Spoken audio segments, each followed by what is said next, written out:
"No man shall ever find my tomb." That's what, according to rumors, Cleopatra once said. Rumor has it really wasn't about the gender. She wanted no living soul to disturb her, and I think she meant that no human would ever discover the location of her grave. But, surprisingly, it was indeed a woman who was closer than anyone before to finally discovering the Queen's resting place. Meet Kathleen Martinez Berry, a criminal lawyer turned archaeologist. She got so intrigued with Cleopatra's story that she packed her bags and went to Egypt with no official support and even no permission from the authorities. All she had was pure determination to find the Queen's tomb. Now, you could say Kathleen had always been ahead of the game. She skipped grades in school, mastered piano, chess, swimming, and martial arts, and grew up listening to top intellectuals debating in her home. And she even got her law degree at just 19, and archaeology was her side passion. She had never actually been to Egypt, never dug up a single artifact. But her fascination with Cleopatra went all the way back to an argument with her father in 1990. That day, she walked into his library looking for a copy of Antony and Cleopatra by Shakespeare. Her dad, Fausto Martinez, a professor and legal expert, casually called Cleopatra a seductress. Kathleen wasn't having it. She fired back, arguing that history had been totally unfair to Cleopatra. The Romans, she said, wanted to destroy her reputation, and for centuries, people had just believed their version of the story. The debate went on for hours, and in the end, her father admitted maybe he had judged Cleopatra too harshly. That conversation changed everything for Kathleen. From that day on, she read every ancient text she could find, especially Plutarch's account of Cleopatra and Mark Antony. The more she learned, the more convinced she became that Cleopatra wasn't just some queen who fell for the wrong guy. She was a genius, playing a dangerous political game to keep Egypt independent. And the more she read, the more she started thinking, what if everyone had been looking for Cleopatra's tomb in the wrong place? That thought stuck with her. When she was caring for her second child, she earned a master's in archaeology. Multitasking. That reignited an obsession that would take over her life, uncovering the truth about Cleopatra. Even though most experts believe that Cleopatra's tomb, along with the final resting place of 13 other Ptolemaic rulers, lies somewhere beneath modern-day Alexandria, Dr. Martinez has a different idea.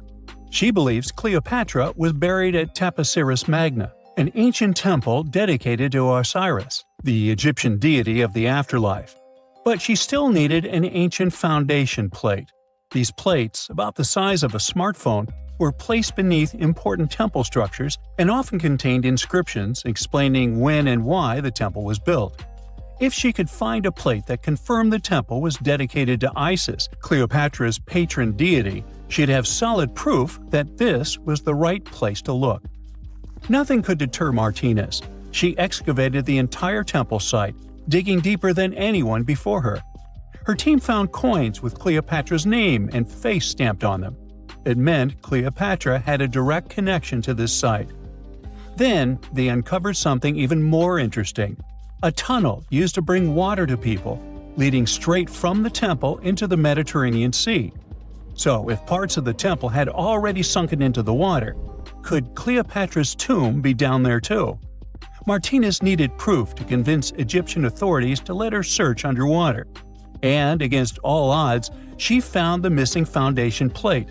On it, the pharaoh offered a large area of Nubia to deity Isis. That was it, the confirmation she needed. The temple was indeed dedicated to Isis, proving her theory wasn't just speculation. If one temple was on land, Martinez suspected the second temple, possibly Cleopatra's tomb, had collapsed into the sea. She needed help from experts in underwater archaeology, so she reached out to Robert Ballard, the guy who discovered the Titanic. With support from the Egyptian authorities, she and her team began exploring the waters off the coast of Alexandria.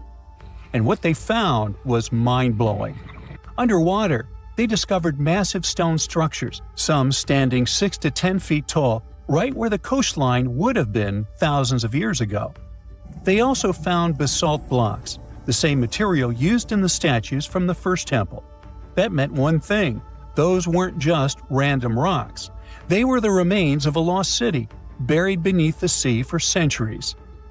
Now, we can only wait and see whether Martinez and her team will be able to unravel one of the greatest mysteries of the past left by the outstanding woman that was Cleopatra. Here's some backstory. After her father, Ptolemy VII, passed away, Egypt's throne went to both Ptolemy VIII and Cleopatra, or so it seemed.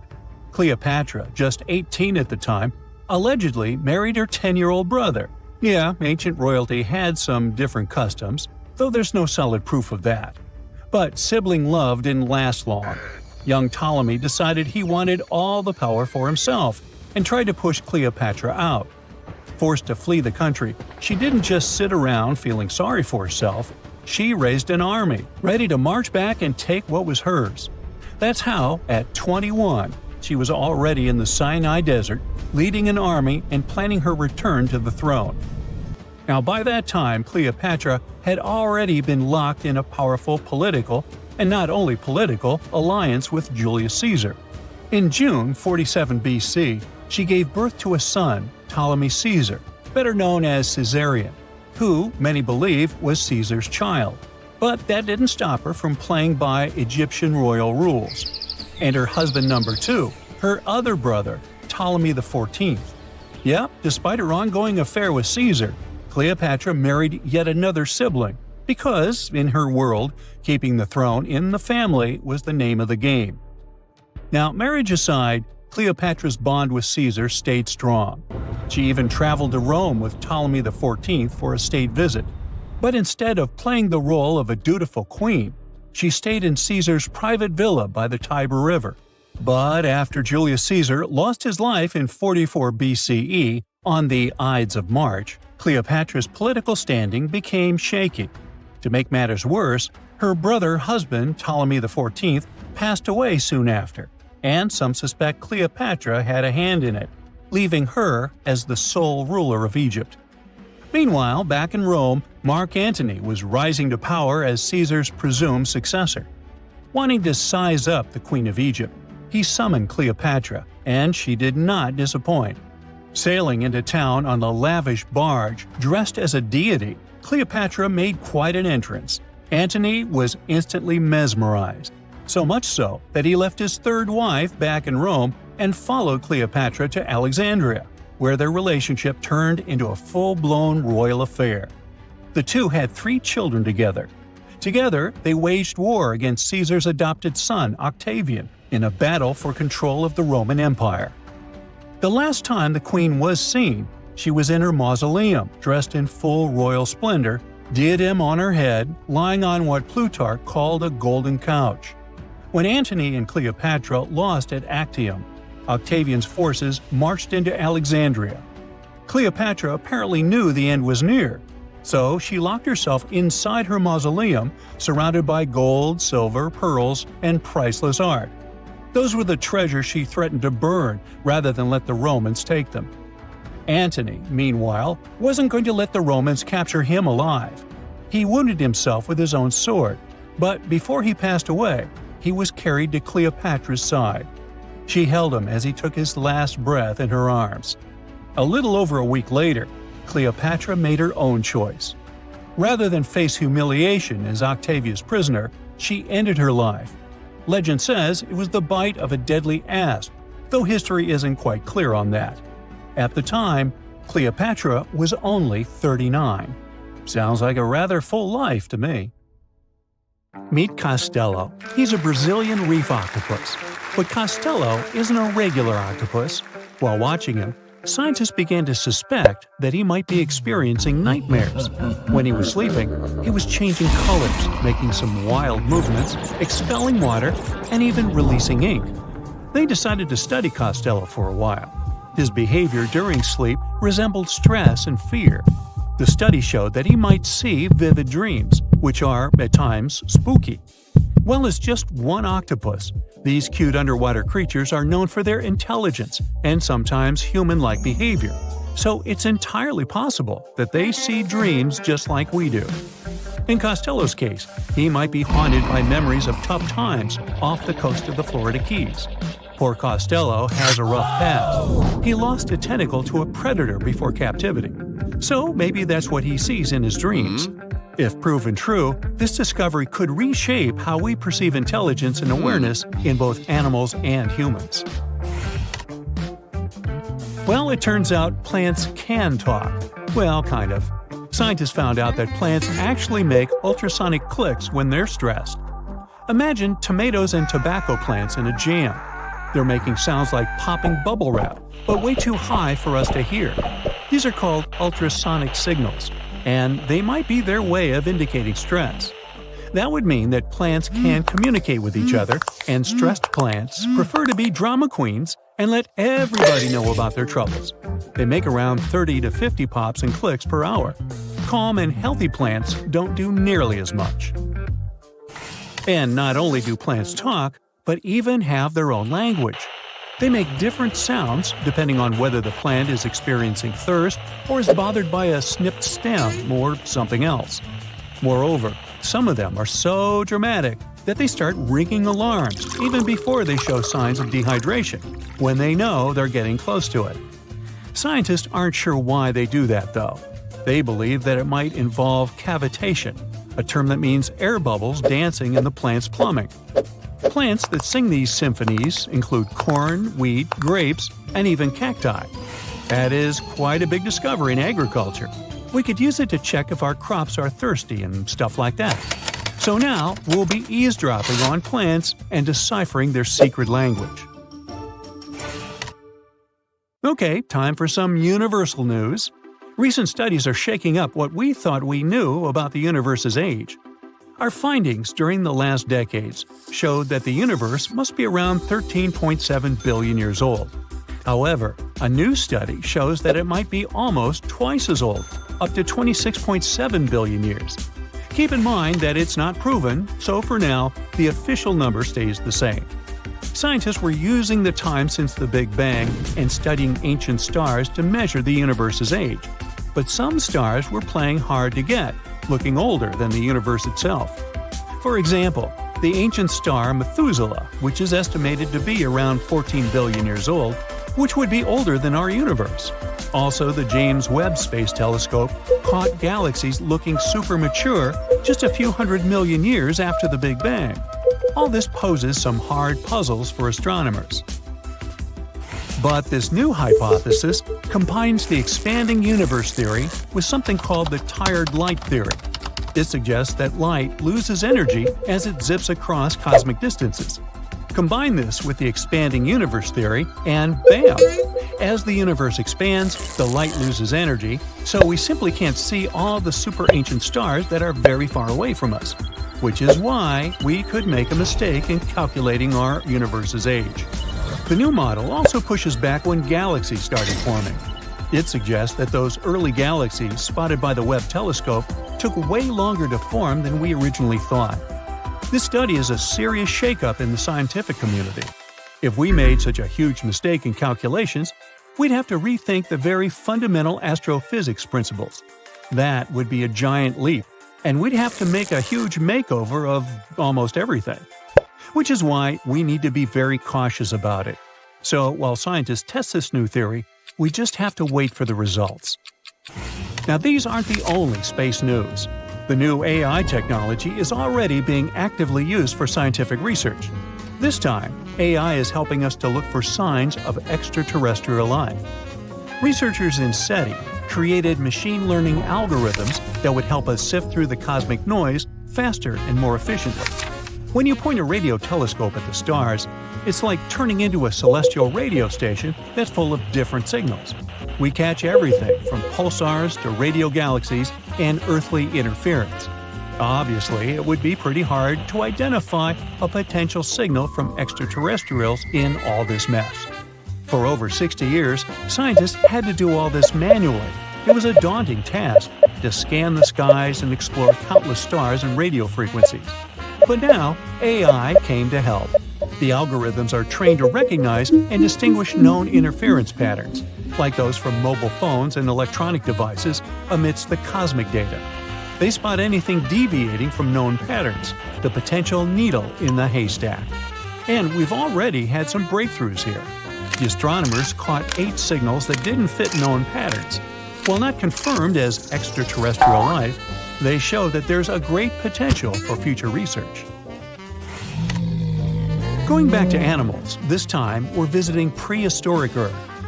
Imagine turtles so massive they make today's turtles look like tiny toys. Recently, scientists stumbled upon the fossilized remains of one of these giants. It's a sea-dwelling titan that cruised the European waters about 80 to 70 million years ago. The discovery was accidental. A hiker in northern Spain stumbled upon fragments of this creature near the Pyrenees Mountains. This turtle was roughly the size of a rhino, around 30 feet in length. Just to give you an idea, this creature would be about the size of an average car. It shows that extreme sizes were more common before an extinction event. The turtles we know now, of smaller, still substantial sizes, dominated afterward. But the ancient oceans were filled with giant turtles munching on mollusks and jellyfish. This discovery also challenges the idea that gigantic turtles were exclusive to North America. The existence of this turtle proves that these colossal reptiles were hanging out in European waters too. So this might be just the tip of an iceberg, and you'll want to steer around that one too. And finally, NASA's James Webb Space Telescope has made a great discovery. It detected a crucial carbon compound in space. It's called methylcation, and this tiny molecule, even if it might seem insignificant, could help us unlock the secrets of interstellar organic chemistry. Carbon is incredibly important. Carbon molecules are building blocks that construct everything from stars to planets to, well, us. It's the key ingredient for life, and scientists are eager to understand how it shaped our existence on Earth, and if it could do the same elsewhere in the universe. And methylcation plays a very important role in the creation of complex carbon-based molecules. That's why it's very cool that we discovered methylcation, even if it's very far away. NASA scientists found it in a young star system. This system is chilling about 1,350 light-years away from us, in the Orion Nebula. The star in this system, which is smaller and a bit weaker than our Sun, is bombarded by intense ultraviolet light from nearby hot, young, massive stars. You'd think such strong UV radiation would destroy complex organic molecules. But the research team believes that it might actually kickstart the formation of these carbon compounds. Maybe stronger stars and their insane radiation levels actually work as energy sources for life. They set off a chemical chain reaction, which results in complex carbon stuff like plants and animals. Seems like we found yet another puzzle piece.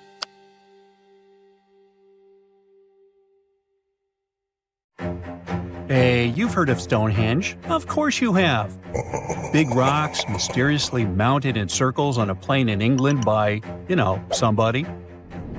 But what if England's Stonehenge is only a replica of another monument, and its builders just crossed the Atlantic and copied what someone had already done elsewhere?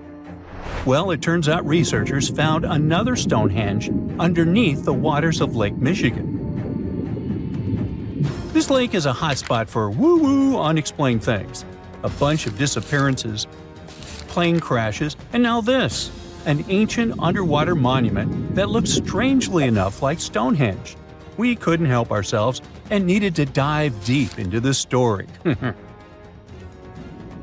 A ring of massive stones, arranged in a way that felt all too familiar.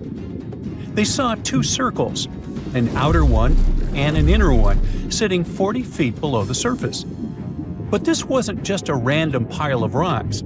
These stones had been placed there, purposefully, by human hands.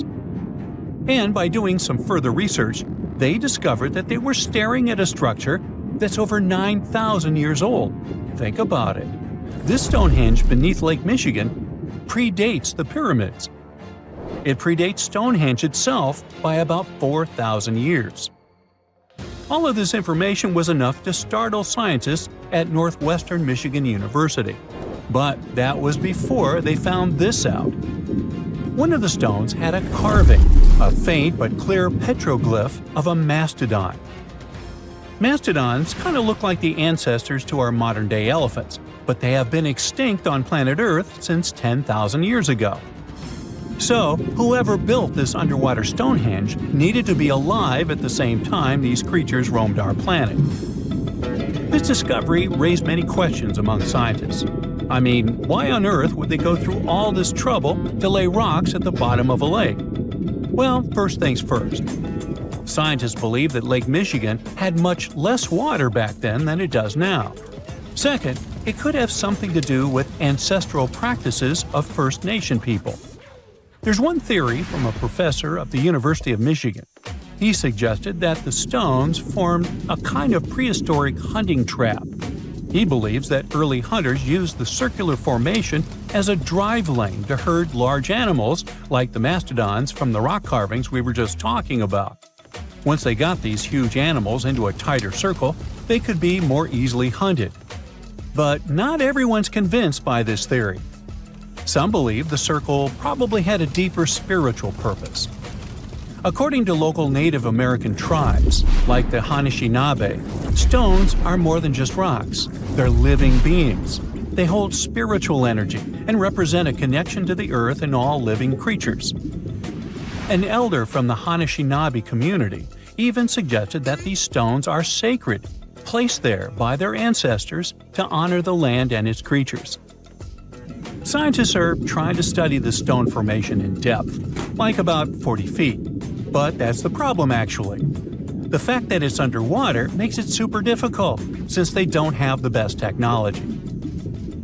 Traditional archaeological tools don't work as well when everything is submerged, but promising new technologies like stereophotogrammetry, which literally means making 3D models of a site, are helping scientists study the stone circle more closely.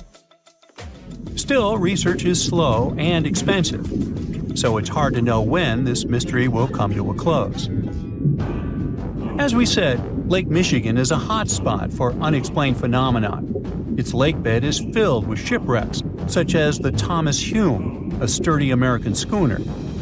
It also collects debris from airplanes that have suddenly gone missing while flying the area, such as Northwest Airlines Flight 2501 that disappeared in the 1950s.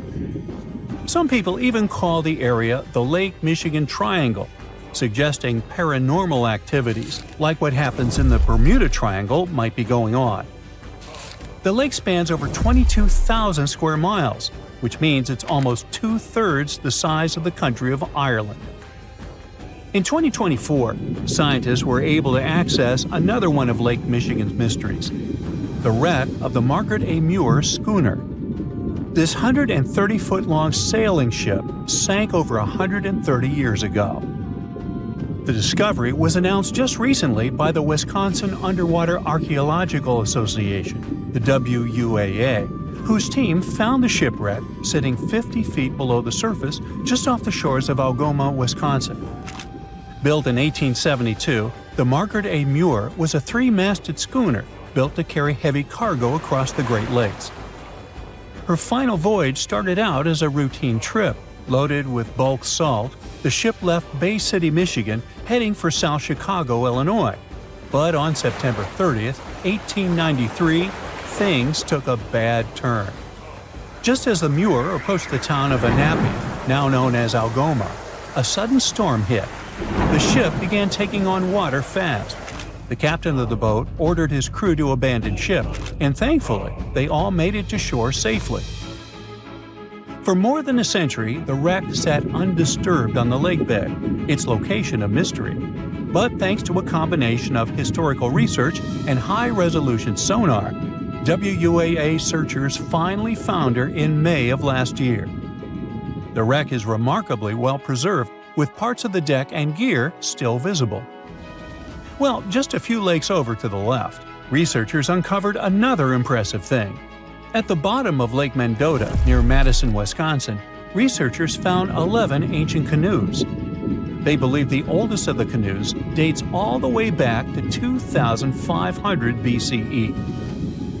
Now, if you don't get why that's important, it's because you're thinking with today's head. If in a classic Midwest highway you see a bunch of pickups, then back in the ancient days you see only canoes.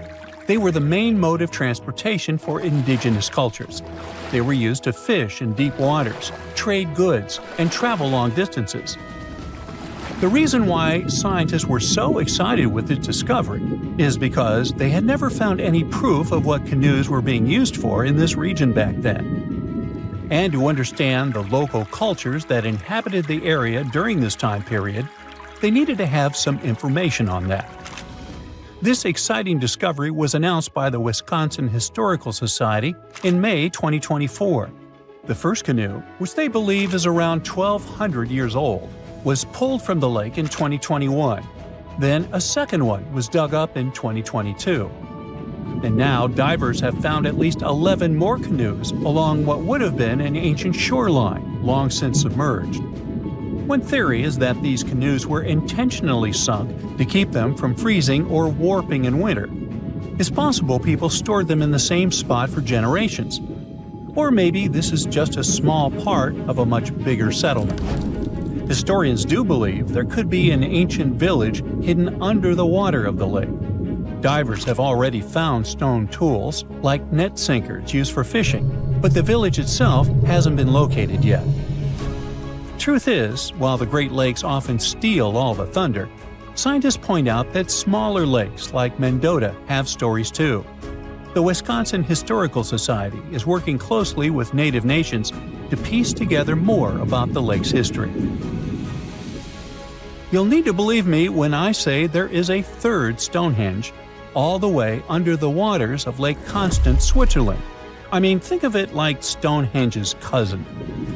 Archaeologists began to discover this back in 2015, when they found a line of 170 man-made stone cairns under the lake. Scientists say this was most likely the work of several villages, and that the cairn site was probably used for some collective purpose because, well, the formations are huge. Some of them are several dozen feet wide, and they can build up to 6 feet. The most amazing discovery so far is that the site dates back to around 5,500 years ago. So around the time the original Stonehenge was being built. Some of the facts that link them together are their construction dates, as well as the distinct characteristic of stone monuments built in a circular format.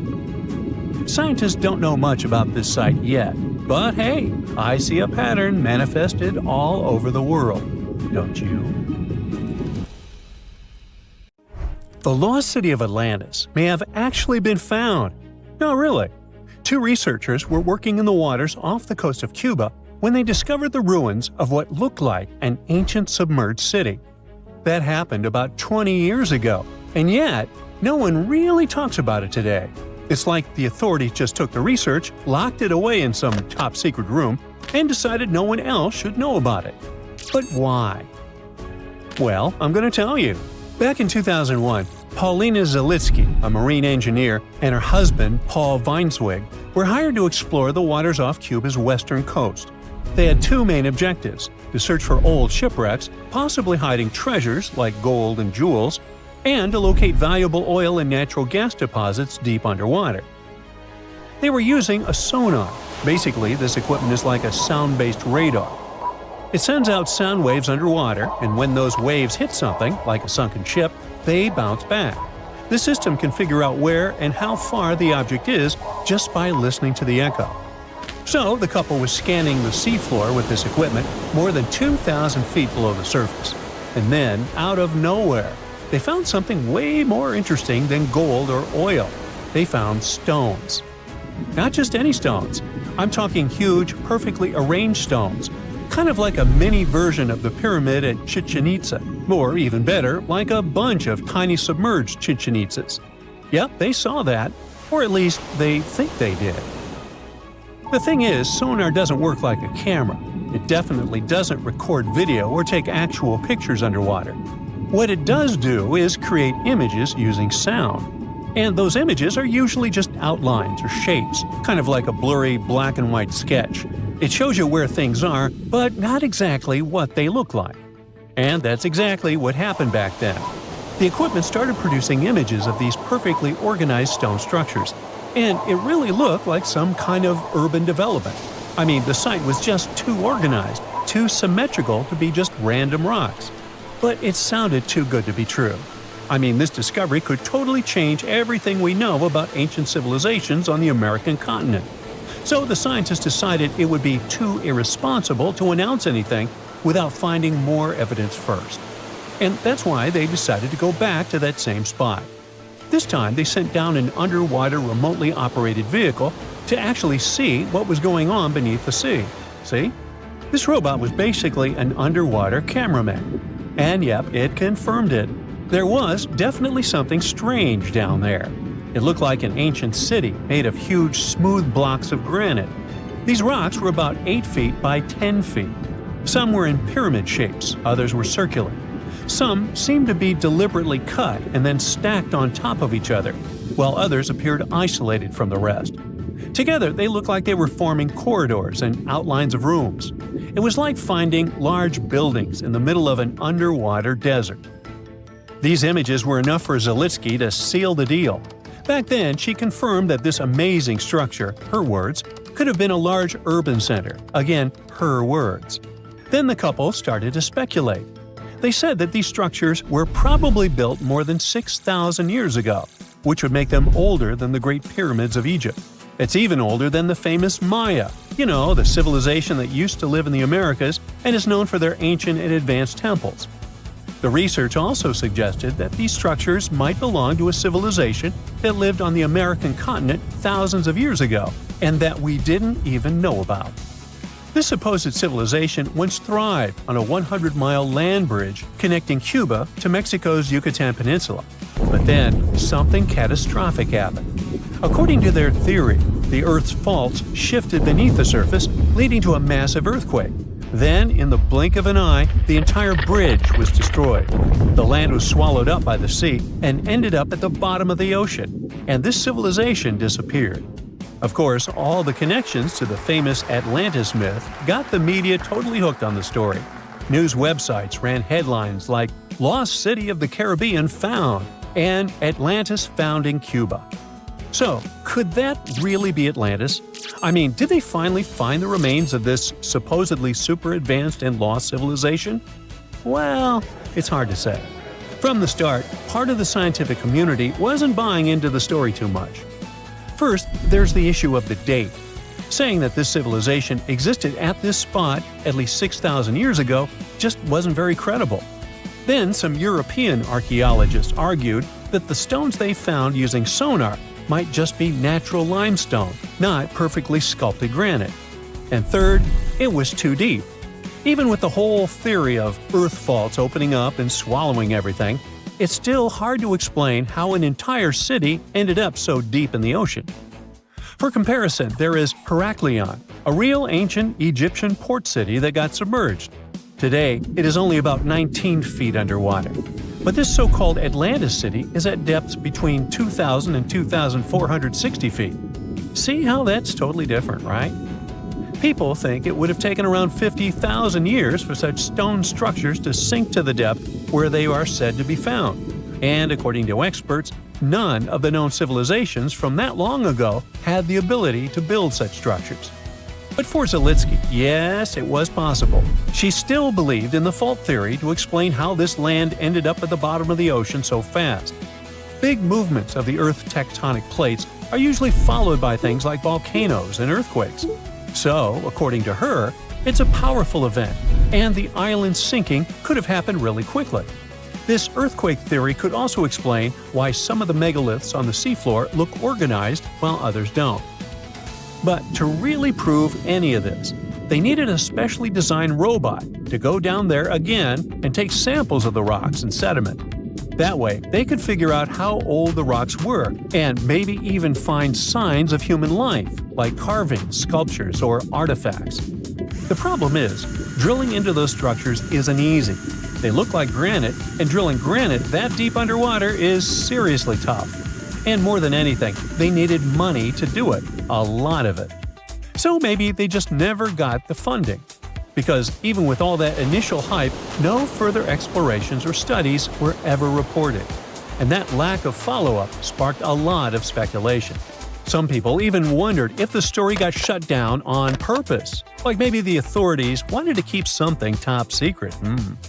As if this underwater city was built by some kind of higher extraterrestrial being, and they just don't want us to find out. But truth be told, the strongest argument for saying, yeah, that is definitely a lost city, is that nature supposedly couldn't have built something so symmetrical. Geologists did try to find natural explanations, or at least similar examples from other parts of the world, but they came up short. Still, just because we haven't found a clear natural explanation doesn't mean there isn't one. Nature can create some pretty wild and unexpected stuff, so honestly, that whole too perfect to be natural angle is kind of a weak argument. What most likely happened is that experts just weren't convinced it was actually a sunken city. And that's probably why no one followed up on their work. Over time, the buzz faded, the story disappeared, and the site slipped back into silence. And without more data, the true nature of those underwater formations off Cuba's coast is still a mystery. It's like archaeology woke up recently and decided to spice up the news with its history-changing discoveries. From unearthing dinosaur fossils in peaceful Iowa to translating bad news from ancient Babylonian texts, history is revealing its secrets like never before. When Mount Vesuvius erupted in 79 CE, it froze the town in time. Some of the most famous discoveries were heartbreaking, like a mother wearing a golden bracelet, holding her child, or two sisters hugging in fear. At least that's what scientists thought. In 2024, advanced DNA tests shattered these long-held beliefs. The mother from the House of the Golden Bracelet was actually a man wearing a fancy 30-carat bracelet, and the child wasn't even related to him. As for the two sisters, DNA revealed one was actually a man, while the other remains a mystery. Some speculate they were lovers, but the truth is still buried in time. Speaking of rewriting history, another shocking revelation comes from ancient Babylon. Recently, archaeologists translated 4,000-year-old texts that turned out to be heralds of terrible news. These specific texts that were translated are believed to be from Sippar, a city near the Euphrates River in modern Iraq. They talked about lunar eclipses, which is when the Earth's shadow blocks the moon, and for ancient Babylonians, these were warnings. Eclipses could mean everything from floods and famines to chaos in the kingdom. But here's the interesting twist. Babylonians also came up with clever ways to cancel these bad omens, like calling in priests to perform rituals, or consulting oracles for advice. These ancient astrologers took their job seriously, since it wasn't just about stargazing, it was about keeping the kingdom safe. Augustus was the first Roman emperor, so we can say he was a big deal. Archaeologists have already found ruins of the villas where he partied, but now they think they've found his final resting place. In a place near Naples, they found an old structure buried under a villa. They found the equivalent of a modern heating system, something that was probably used to draw warm baths. They also found shelves filled with ancient jars, suggesting the site later became a temple. They're still not sure this was Augustus's last home, but if confirmed, this would be a big deal for world history. While ancient Rome is surprising us, the famous Nazca lines in Peru are also revealing hidden details. These massive geoglyphs, created thousands of years ago, have only been partially studied, until now. Scientists trained artificial intelligence to help them scan 243 miles of terrain. With AI's help, they identified over 300 new motifs, including llamas, stick figure people, and strange heads. The algorithm, originally developed to decode charred scrolls from Mount Vesuvius, has doubled the number of known glyphs. The past is getting a serious digital upgrade. Meanwhile, in Bulgaria, archaeologists made a surprising discovery in a place few would expect: a sewer. In 2024, researchers unearthed a nearly intact 6.8-foot-tall marble statue of Hermes, the Greek god of travelers and trade. hidden beneath layers of soil. Experts believe it was placed there for safekeeping after an earthquake in 383 CE damaged the city's infrastructure. At that time, paganism was declining and Christianity was rising as the Roman Empire's official religion. Many pagan idols were being destroyed, but it seems some locals secretly preserved their deities by hiding them underground. Searching the bottom of the River Thames is probably worse than looking under your bed. The riverbed collects all kinds of discarded treasures, including a legendary typeface. In the early 1900s, two men created the Doves typeface for printing books, but after a bitter falling out, one of them threw every single metal letter into the river. A century later, in 2014, a designer trying to revive the typeface began searching for the lost letters. In just 20 minutes, he started finding them. With the help of divers, more were uncovered, and today, some of the lost letters are on display in a museum. Not much goes on in Iowa, which is why finding a huge 13,000-year-old mastodon skeleton made headlines. In 2022, a researcher received a photo of a massive femur believed to belong to a prehistoric animal. It took 2 years to secure funding for excavation, but in 2024, archaeologists finally dug in. After 12 days of work, they uncovered a well-preserved mastodon skull, the first ever found in a Midwestern state. This discovery would make Indiana Jones jealous, especially since it happened in Petra, the ancient Jordanian city featured in one of the movies. Archaeologists uncovered a 2,000-year-old chamber beneath Petra's treasury, containing at least 12 skeletons, along with iron and bronze artifacts. The chamber, built by the Nabateans, sheds new light on their afterlife practices, which remain largely mysterious. One of the most intriguing finds was a ceramic chalice clutched by one of the skeletons. Back in Peru, archaeologists made a groundbreaking discovery that turned Peruvian history upside down: a female ruler. At the 1,600-year-old site of Pañamarca, scientists uncovered a throne room decorated with colorful murals. These murals depict women spinning and weaving, men carrying a crown, and even a crowned woman speaking to a birdman. The discovery suggests that Moche women weren't just spiritual leaders, but rather had real political power too. Tiny houses are mainly a modern thing, but archaeologists think they found one in ancient Pompeii. Unlike traditional Roman homes, which had grand atriums for entertaining guests, this house had none. But what it lacked in size, it made up for in artistry. Inside, scientists found a painted altar decorated with birds of prey, sparrows, snakes, and plants. The altar held ceremonial items like a lamp and an incense burner, still holding traces of fragrant herbs. In 2021, researchers scanning the Baltic Sea found a massive stone wall hidden beneath the waves. The Blinker Wall, stretching over 1.5 miles, could be Europe's oldest man-made structure. Sitting 68 feet below the surface, it's built from around 1,400 small stones placed between 300 giant boulders, some weighing up to 142 tons. Dating back over 10,000 years, the Blinker Wall predates Stonehenge and France's Karnak stones, meaning it was likely built when the area was dry land. Scientists believe it may have been a reindeer hunting tool, guiding animals into a lake where hunters could strike. Oh, and then there's the granite slab that was found in Egypt's Abydos area. At first, it was thought to belong to two important people from ancient Egypt, but a recent discovery showed it was actually part of the sarcophagus of Pharaoh Ramses II, one of the most famous Egyptian rulers. A researcher found a special engraving on the slab that had Ramses II's name on it. Ramses ruled Egypt a long time ago, and after he died, his tomb was looted, so his body and belongings were moved around a few times. This new discovery shows that after Ramses' tomb was robbed, some of his things were used again. The finding also teaches us that ancient Egyptian tombs were often looted, and the things in them were reused.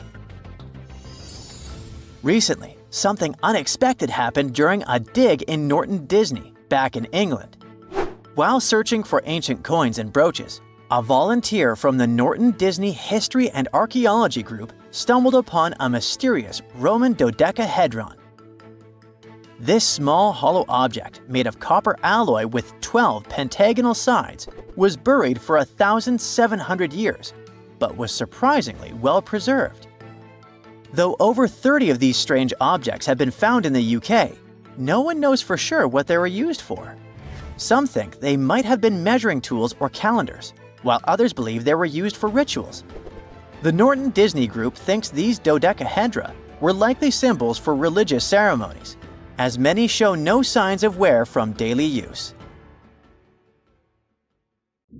A Portuguese archaeologist just discovered a bunch of sunken ships filled with gold, including a Spanish galleon with 22 tons of gold and silver. This much gold today is worth about $2 billion, and this is the money from one ship alone. Archaeologist Alexandre Monteiro made this discovery almost by accident.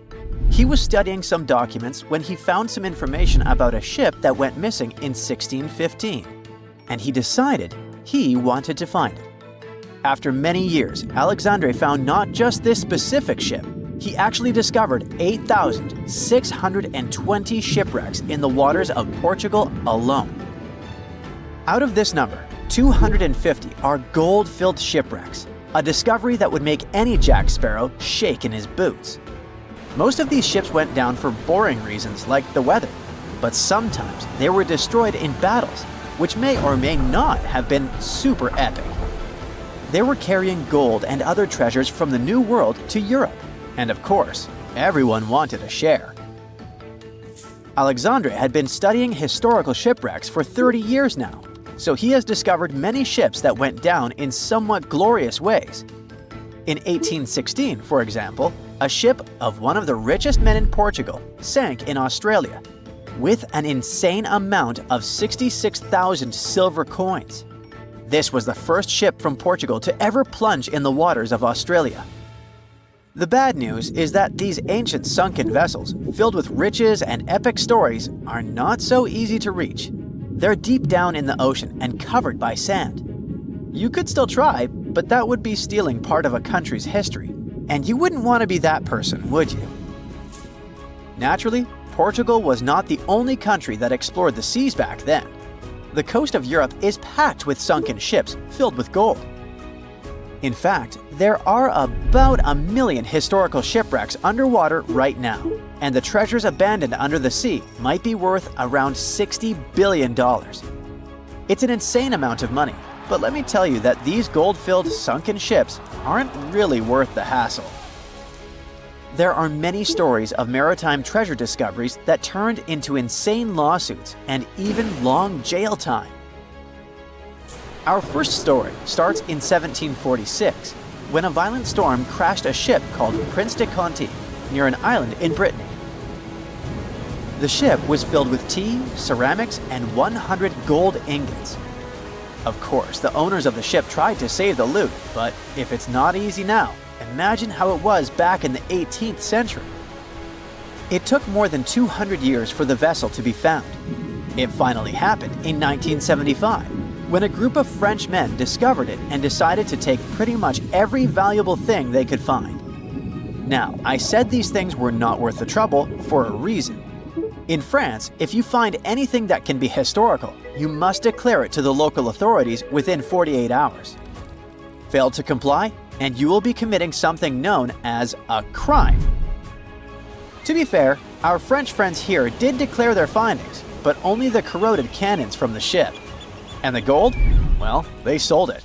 Obviously, because each gold bar is worth between $125,000 to $231,000. It took French authorities almost 50 years to retrieve the stolen gold, and they didn't retrieve all of it.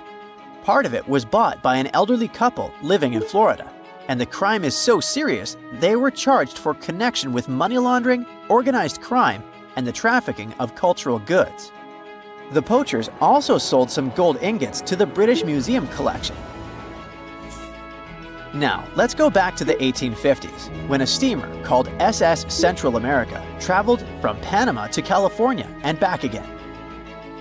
This was during the Californian Gold Rush, a time when 300,000 people moved to California to dig for gold. Because the travel route was not easy breezy, people needed to carry their gold around on big ships. This is where our friend SS Central America comes in. In 1857, the ship had 578 people on board and about 10 tons of gold. Very few survived, and around $100 to $150 million in gold went down with the ship. All of this explains why in 1988, a group of investors from Columbus decided to finance a research project to find this ship. The research was led by a guy named Tommy Thompson. Tommy was really crazy about the idea of finding this sunken ship filled with gold. It took him years to find the exact location of the SS Central America, especially because the ship was 7,500 feet beneath the surface of the Atlantic Ocean, and retrieving it required a lot of fancy tech. A group of 161 investors paid for his adventure, but it goes without saying that they were not doing this out of love from their hearts. They invested $12.5 million in this project because they were expecting to earn at least 10 times more. But since life is not all sunshine and rainbows, 39 insurance companies sued the research team as soon as they retrieved the gold. Back when the ship was up and running, these companies insured the cargo of the SS Central America, and when the cargo was finally retrieved, more than 100 years later, they wanted to be compensated. They said it was not their job to retrieve it, but that doesn't mean they abandoned it. This crazy talk didn't stick, and 92% of the gold was given to the research team. The plot thickened when the investors were scammed by none other than Tommy Thompson, who fled with $4.16 million. He also had 500 gold coins, but he's not telling a soul where they are. Nonsense like this is the reason why most countries have rules to protect cultural properties. And yes, sometimes shipwrecks can be a cultural property. Obviously, there are many maritime treasure discoveries that happen without breaking any laws. The SS City of Cairo, for example, was a steamship that submerged in 1929 with 2,000 boxes of silver coins weighing 122 tons. A company called Deep Ocean Search retrieved the coins from a depth of 17,000 feet, which is 4,500 feet lower than the Titanic. 34 million pounds went to the UK Treasury, and the Deep Ocean Search also got a share. The good news here is that some of the coins can be bought by collectors, legally. Paying for a treasure is probably the closest you can get to an underwater archaeology find.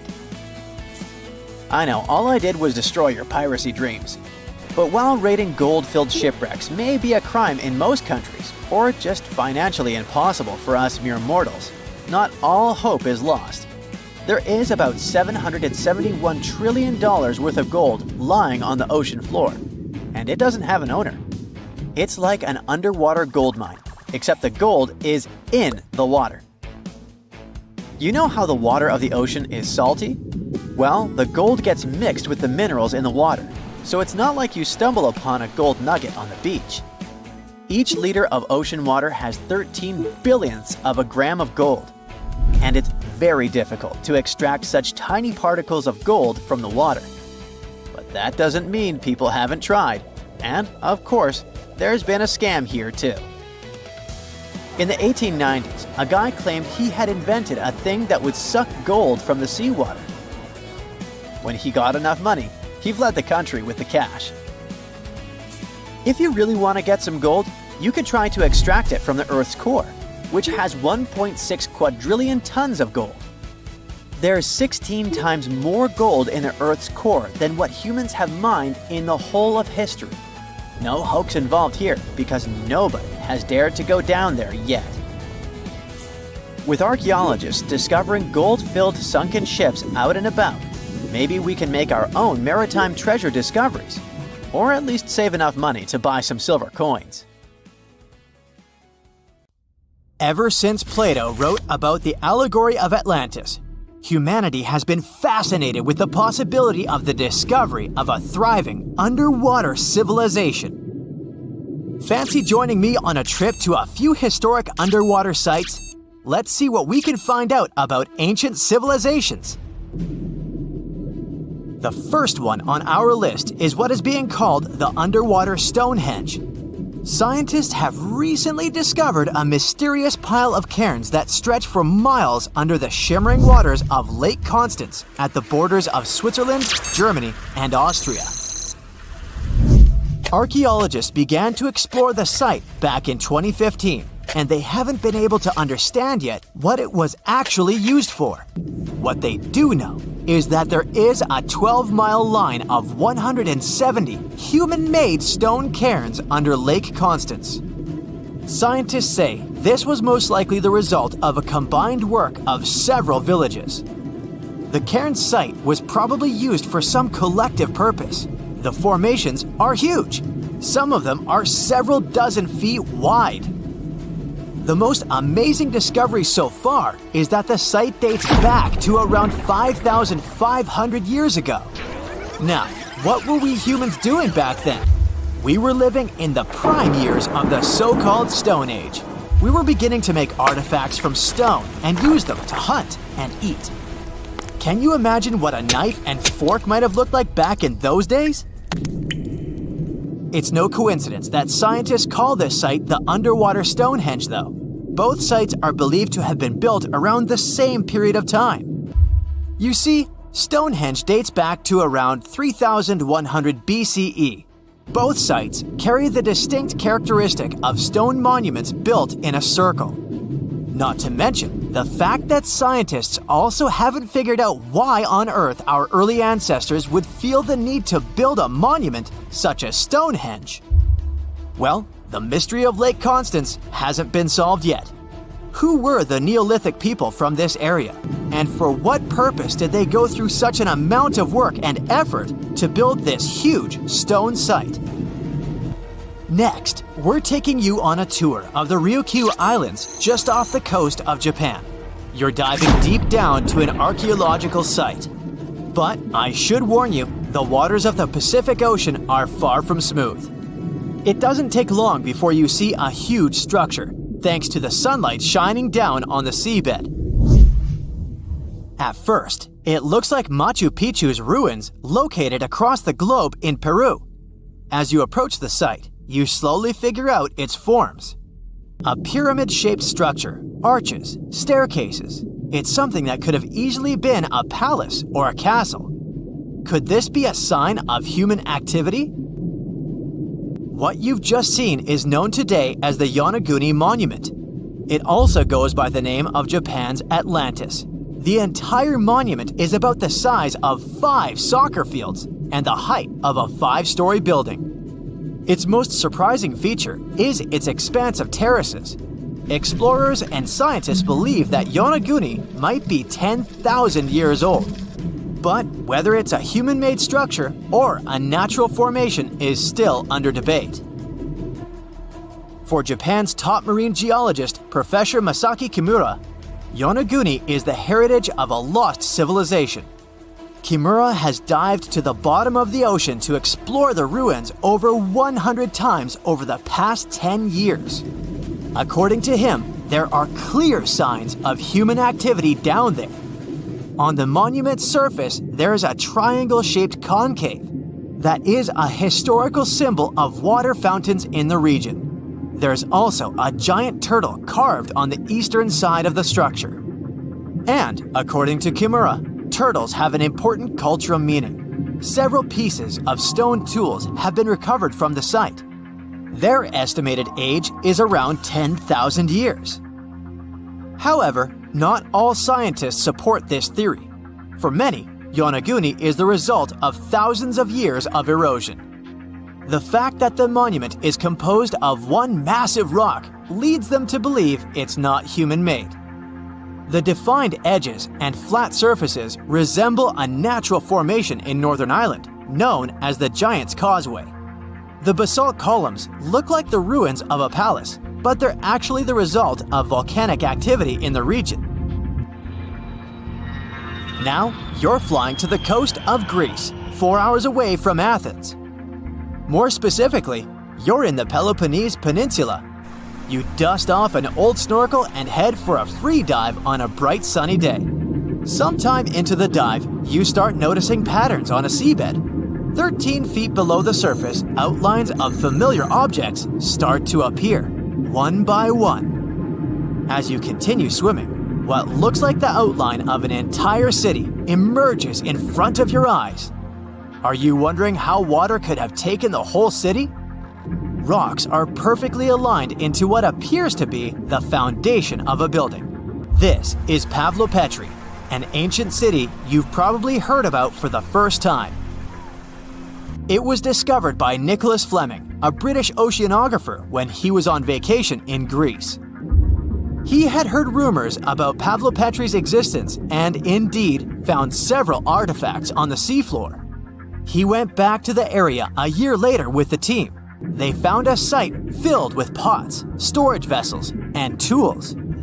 A kernstone, for instance, is a tool used for grinding grains and turning them into flour. Multiple amphoras indicate that this settlement dates back to the Bronze Age, 5,500 years ago, when people started living in towns. The settlement is believed to have existed for over 2,400 years. Today, Pavlopetri is considered the oldest submerged town ever discovered, and what's impressive is that it wasn't a simple village. It was a vibrant port city with stone buildings, a marketplace, streets, and even squares. The next stop on our voyage is one of today's most famous underwater cities that has been turned into an archaeological park.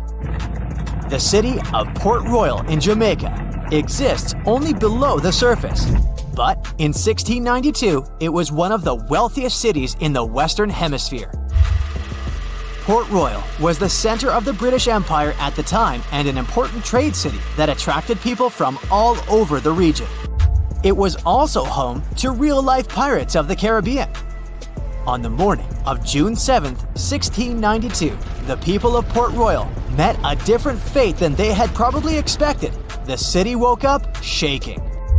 People were thrown out of their beds by the power of a massive earthquake, ranking 7.5 on a Richter scale.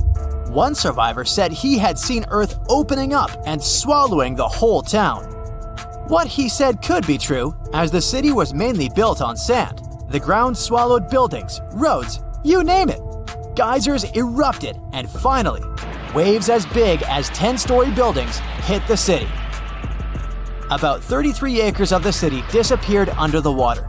Amazingly, most of its 17th century remains are still in good condition under 40 feet of water. Archaeologists have found taverns, storage rooms, kitchens, and recreational buildings used for diverse purposes. You can also see a grand lion statue, a submerged bridge, and many picturesque arches. Of course, I saved the best for last: India. Just off its coast lies another sunken marvel. A site known as the Lost City of Cambay is located in the Gulf with a similar name. It remained undiscovered until 2001, when the National Institute of Ocean Technology made a routine water assessment.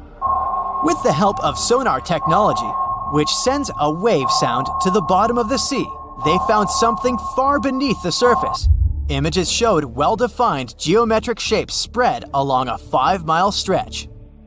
The remains date to more than 9,500 years ago, meaning this civilization was lost at around the end of the Ice Age. Debris recovered from the site included construction material, pottery, beads, sculptures, and even bones. Scientists argue whether these artifacts are indeed from the site, but if they truly are, then the lost city of Cambay might be the oldest civilization in the world. Scientists discovered something Atlantis-like near Australia.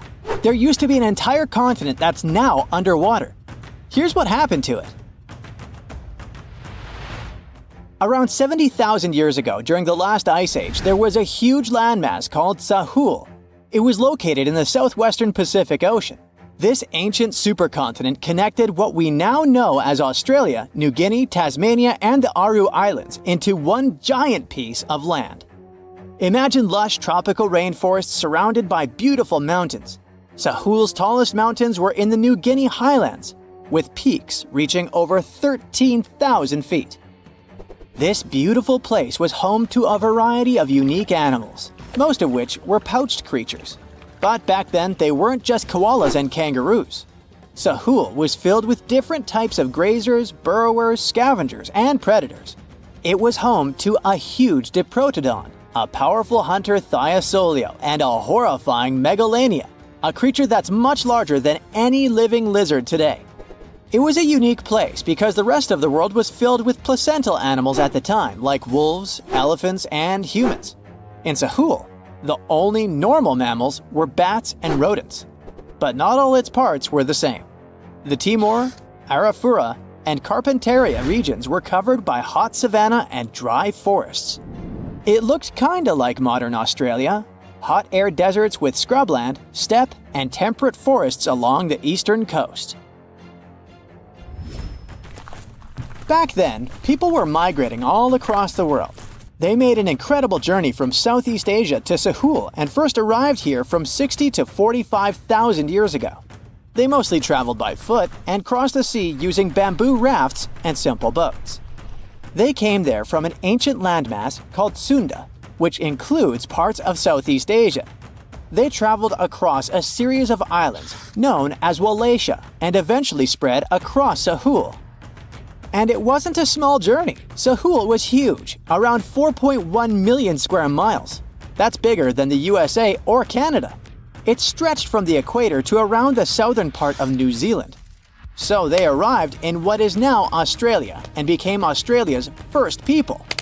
Scientists think that Sahul had a population of 500,000. We've discovered cave paintings that date back around 40,000 years. It's a hunting scene depicting an anoa, or miniature buffalo, facing figures of humans and animals. Researchers are trying to figure out how these early settlers moved across Sahul and where we might find archaeological evidence of their journey. To do this, they created a landscape evolution model. The simulation showed how Sahul changed between 75,000 and 35,000 years ago. It showed potential migration routes and archaeological sites. Humans likely traveled along coastlines and rivers. But how did Sahul get submerged off the coast of Australia, similar to the mythical Atlantis? During the last ice age, much of the Earth's water was locked up in large ice sheets and glaciers. The sea levels were much lower than they are today. After that, the global temperatures increased. The ice sheets melted and the sea levels rose, flooding the land bridges that once connected different parts of Sahul together. About 8,000 years ago, New Guinea separated from mainland Australia, and then, about 6,000 years ago, Tasmania did the same. We still can explore the underwater parts of Sahul thanks to new technology. Divers explore and collect samples directly from the ocean floor. Underwater drones can go to places that are too deep or dangerous for humans to explore. And with sonar mapping, scientists use sound waves to create maps of the ocean floor. It's like using an echo to see what's underwater. The sound waves bounce off the seabed and come back, helping us create a picture of what it looks like. Deep underwater, archaeologists have found stone tools and other artifacts. They also discovered fossils of animals like Diprotodon and Thylacoleo. By studying the underwater terrain of Sahul, they learned about the ancient rivers, lakes, and coastlines that existed during the Ice Age. But Sahul isn't the only underwater continent. Sahul isn't the only hidden gem of Southeast Asia. Take Sundaland, a place made up of Sumatra, Java, Borneo, and some other islands. This place was crazy huge during the Ice Age, but now almost fully underwater. Almost, but not entirely. The parts above the ocean are teeming with life. If you like birds, check this place out. It has almost a fifth of the world's bird species. You can spot colorful birds like the Java hawk eagle and the Bali starling among the lush forests. It's also a home to a fourth of Earth's fish species. Sundaland's waters are a haven for marine life, even the most exotic animals like the Asian arowanas. It's also a treasure trove of flowers. That's where you can find Rafflesia and Titan aurum, the world's largest flowers. This makes it very similar to Zealandia. Zealandia is a long, narrow piece of land about half the size of Australia. It broke from Antarctica about 100 million years ago. Just like Sundaland, it isn't fully underwater. 7% of it stayed above sea level. This sticking out little piece is what we now call New Zealand, along with Stewart Island and some smaller islands. These pieces of Zealandia are lush and warm. They're packed with volcanoes, mountain ranges, beautiful natural geysers, and hot springs. Local people, Maori, use these hot springs for cooking. People place corn, eggs, and vegetables in baskets and lower them directly in the hot springs. Sometimes they cook food in a pit oven using heated rocks. Another hidden world is known as Argoland. This mysterious landmass was once part of Australia, back when dinosaurs chilled around. It drove scientists crazy for decades. They knew it existed because it left a huge stretch on the ancient seafloor, the Argo Abyssal Plain.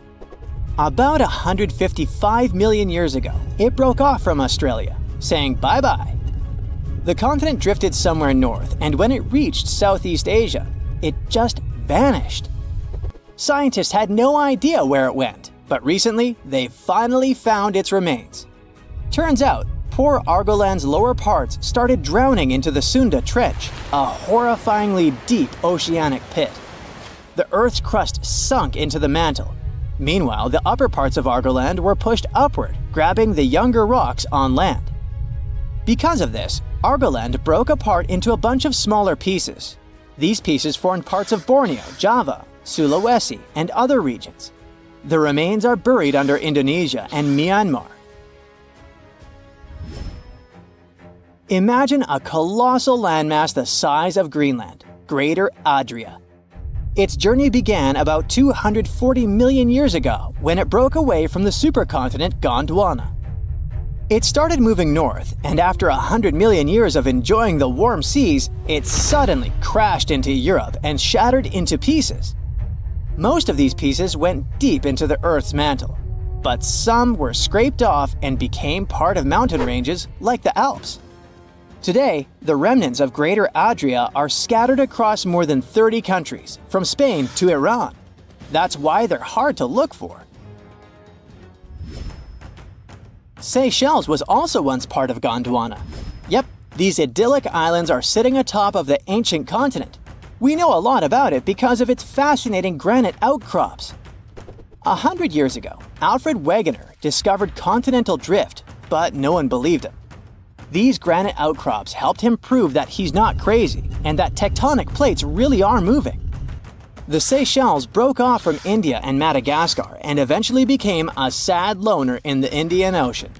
This probably happened because of some insanely active volcanoes in the Deccan Traps. But now the islands are home to unique species both on land and in the coral reefs nearby. Mauritius broke off from India after the dinosaur wiping. Along its journey, it stretched into a long ribbon-like shape and also broke into pieces. Now it's all scattered beneath the Indian Ocean. Scientists stumbled upon this lost land by studying tiny ancient crystals called zircons. These zircons are like time capsules. They date back an astonishing 660 million to 2 billion years. That's even older than Mauritius itself. These ancient crystals hinted that there's another Atlantis somewhere nearby. Turns out there are hidden continents all around the world, and maybe we'll discover more of them in the future. Archaeologists have been studying Petra in Jordan for 200 years, and in 2024, they found something they had never seen before. It's a tomb with at least 12 complete human skeletons and artifacts that are over 2,000 years old right in front of the treasury. Bronze, iron, and ceramic items were placed with the deceased, which shows how people honored their loved ones when they passed away. It's a rare chance for scientists to learn more about the Nabateans, an ancient group of Arabian nomads who built Petra. The objects found in the tomb under Petra's treasury are in amazing condition, but the skeletons became fragile because it's damp inside the tomb. They plan to study the remains and extract DNA to see if the people in the tomb were related. While some scientists are solving tomb mysteries, others have trained AI to find new ancient sites for them. They've created an algorithm that works with a special type of satellite imagery. This technique uses radio waves that can peek under things like sand, soil, and even ice to find hidden objects. AI will help search a huge desert on the Arabian Peninsula called the Empty Quarter for archaeological treasures. The lead scientists of the experiment trained the algorithm to recognize hidden locations using data from a site they had found before. The new tech can discover buried structures within 20 inches, which is very precise. Another groundbreaking tech, LiDAR, which means light detection and ranging, helped archaeologists reveal new hidden cities all around the world. LiDAR can see big structures beneath layers of vegetation and map even subtle changes in ancient landscapes. They use it to scan large areas from a small plane flying over places that aren't so easy to study from the ground, like dense jungle. In 2024 alone, they found new Maya settlements in southern Mexico, gardens, roads, and rivers in Ecuador's Amazon rainforest, ancient ruins on the Pacific island of Tonga, and the remains of 2 medieval cities along the Silk Road route in Uzbekistan. Maybe some smart technology can also explain what Marge Simpson is doing on Earth in an ancient Egyptian tomb from 3,000 years ago. The drawing, featuring a woman with yellow-colored skin, a blue crown, and a green outfit, is alarmingly like the famous cartoon character. If you don't see a resemblance here, I hope you'll at least enjoy an amazingly well-preserved necklace with amethyst and agate beads. It's from another recent find from Egypt, an ancient tomb with 11 sealed burials near Luxor. Archaeologists also found 2 copper mirrors, one with a lotus-shaped handle and the second with a unique design of the deity of the sky, women, fertility, and love in ancient Egypt. The hair of the figurine was originally made from almost 4,000 mud beads. Another awesome find from 2024 is an ancient Greek shrine with intact burials, a sarcophagus, and plenty of gold inside. They think it was built before the year 300 before the Common Era, and the marble lions, also found inside, were made from the same marble as the Parthenon in Athens.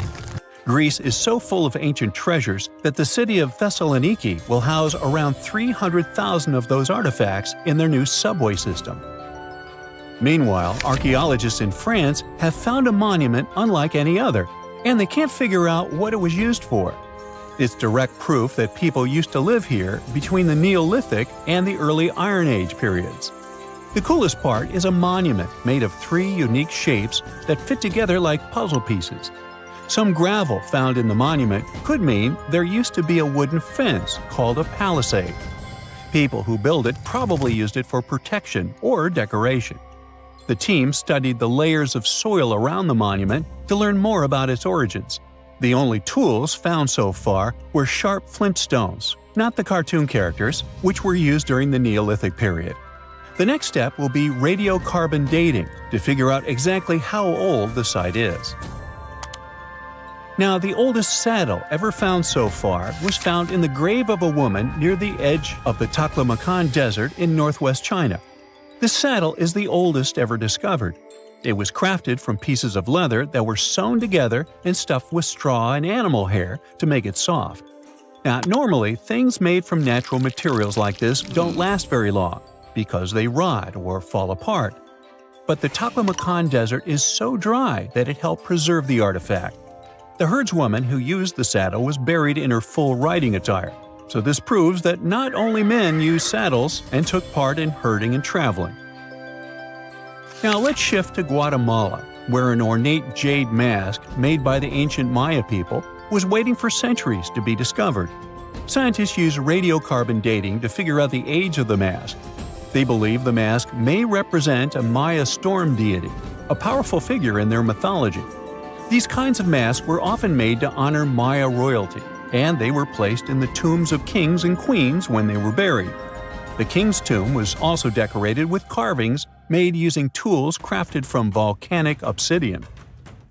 After 15 years of searching, scientists may have finally figured out where the altar stone of Stonehenge comes from. They compared the tiny minerals inside the altar stone with rocks from many places in Wales and England and ruled out lots of spots. Then they found the perfect match with a place in Scotland, more than 466 miles away from Stonehenge. This area might even be Orkney, a group of islands in the far northeast of Scotland where a lot was going on during the Neolithic period. The big question now is how ancient people moved such a massive stone so far. The altar stone is over 16 feet long and weighs more than 6 tons.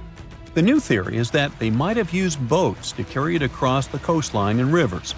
Once it was close to Stonehenge, they theoretically dragged it across the land using wooden sleds, ropes, and a lot of teamwork. Meanwhile, in the north of France, an ancient home popped to the surface during the construction of a new house.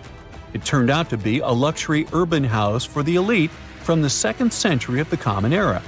The inside of the house was destroyed by a fire, but under the destroyed layer, there are beautiful, real-size fresco paintings. Turkish archaeologists unearthed the arm and foot bones of elephants that lived around 9 million years ago. They also found fossils of early horses, giraffes, and even saber-toothed cats. They've already identified 43 distinct types of animals from this site and collected more than 4,000 fossils. One more cool find from Turkey is a 64,000-year-old workshop inside Incasia Cave. It looks like people used it for 24,000 years non-stop. There are some tools inside, like flakes and blades, which were made inside the workshop. In eastern Turkey, a farmer accidentally found a 1,000-square-foot mosaic from the late Roman or early Byzantine period just beneath the dirt. Experts say it's a one-of-a-kind thing from this region, and it's still in one piece after all this time. The pattern shows dozens of trees, plants, and animals that were found in ancient Turkey. There could be more treasures in the area, so they plan to keep digging. Our final stop will be in Sicily, where archaeologists uncovered a huge ancient thermal complex. Inside, they found 2 rooms with floors covered in colorful mosaic designs, along with a large courtyard surrounded by arched wings. As they kept digging, they discovered more parts of the ancient city. They found new roads and the remains of a huge complex, along with stretches of old stone walls that were part of the city's fortifications. These discoveries are helping scientists imagine what the city might have looked like during ancient times. No one knows for sure whether the bathhouse was built by the Greeks or the Romans, since both civilizations lived in Sicily long ago. Wow! Scientists have found a lost city beneath Egypt's pyramids, and it's incredibly large, bigger than the biggest target you can imagine. Underground chambers, passageways, and vertical structures. Scientists have no idea what purposes they serve. But let's start from the very beginning. Italian and Scottish scientists studying the Pyramid of Khafra discovered something that looked like secret tunnels under 3 pyramids. This find might change what we know about ancient Egypt. The expedition, called the Khafra Project, was led by Corrado Malunga from Pisa, Italy, and Filippo Biondi from the University of Strathclyde, Scotland. Their mission was to focus on exploring Khafra's pyramid, the second largest on the Giza Plateau. Scientists uncovered a massive structure beneath the Pyramid of Khafra. Could it be an ancient Egyptian underground city? The experts analyzed the data they had and came to the conclusion that 8 large vertical structures could be hiding beneath, possibly wells or shafts. They extend a staggering 6,500 feet across. Imagine placing 2.5 Burj Khalifas on the ground, one after another, and you get the sheer size of this find. These shafts also plunge nearly 2,000 feet underground. Some of the deepest underground stations in the world are located at a mere 380 feet underground or so. These cylindrical shafts are surrounded by spiral paths. Picture some old Gothic castle. They're connected to 2 giant, weirdly shaped chambers. Are those cubes? Or possibly bowls? Each of these chambers is likely more than 260 feet across. Now, even though we know about the structures now, no one has figured out their original purpose yet. Want to hear something even more shocking? Okay then, the team is almost sure that similar access points can be found under all 3 pyramids.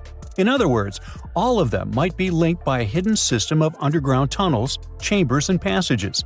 Even deeper, about 4,000 feet under the surface, there might be more unknown structures.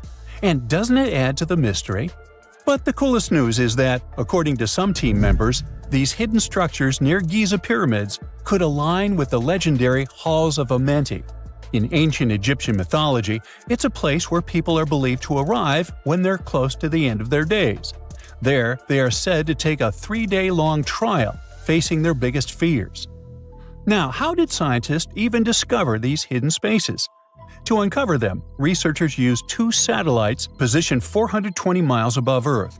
They sent radar signals to the Giza Plateau, and these signals generated detailed images, which were later compiled into a 3D model of the underground layout, including the newly detected shafts.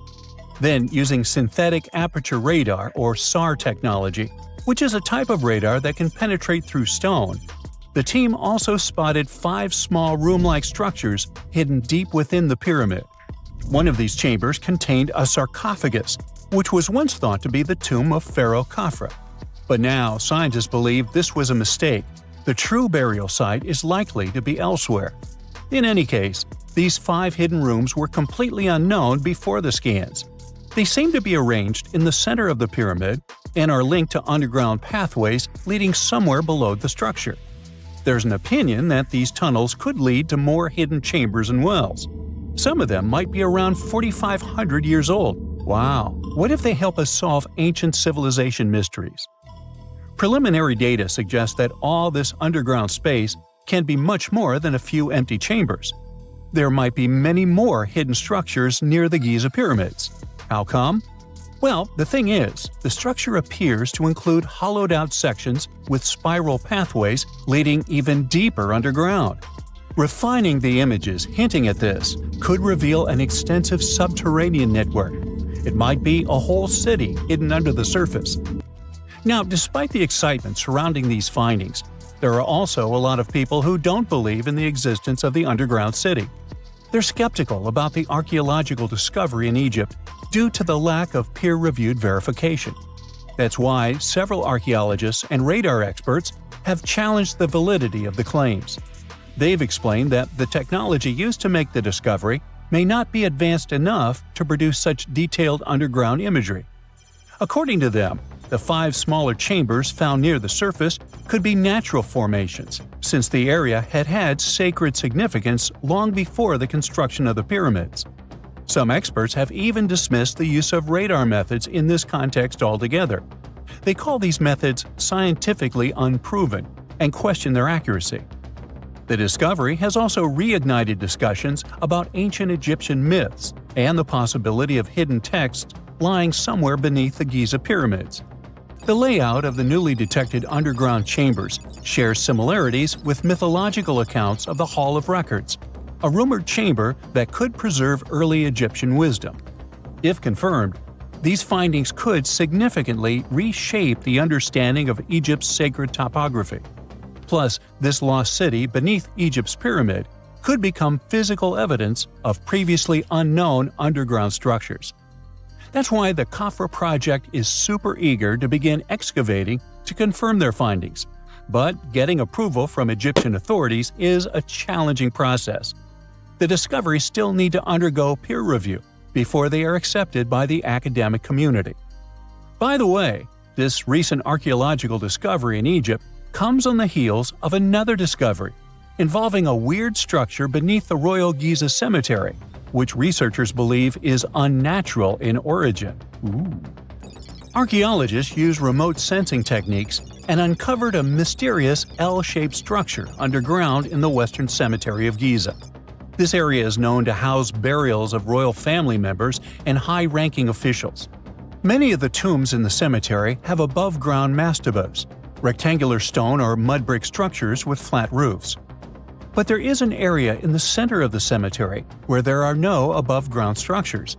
To investigate this unexplored region, the team used electrical resistive tomography and ground-penetrating radar. ERT works by sending electrical currents into the ground and measuring the resistance to detect remains. As for GPR, it sends radar into the ground and maps the structures based on the radar's return. The team found an anomaly about 6.5 feet beneath the surface. It appeared to be an L-shaped structure measuring at least 33 feet in length. The readings suggested that the structure had been backfilled with sand after its construction.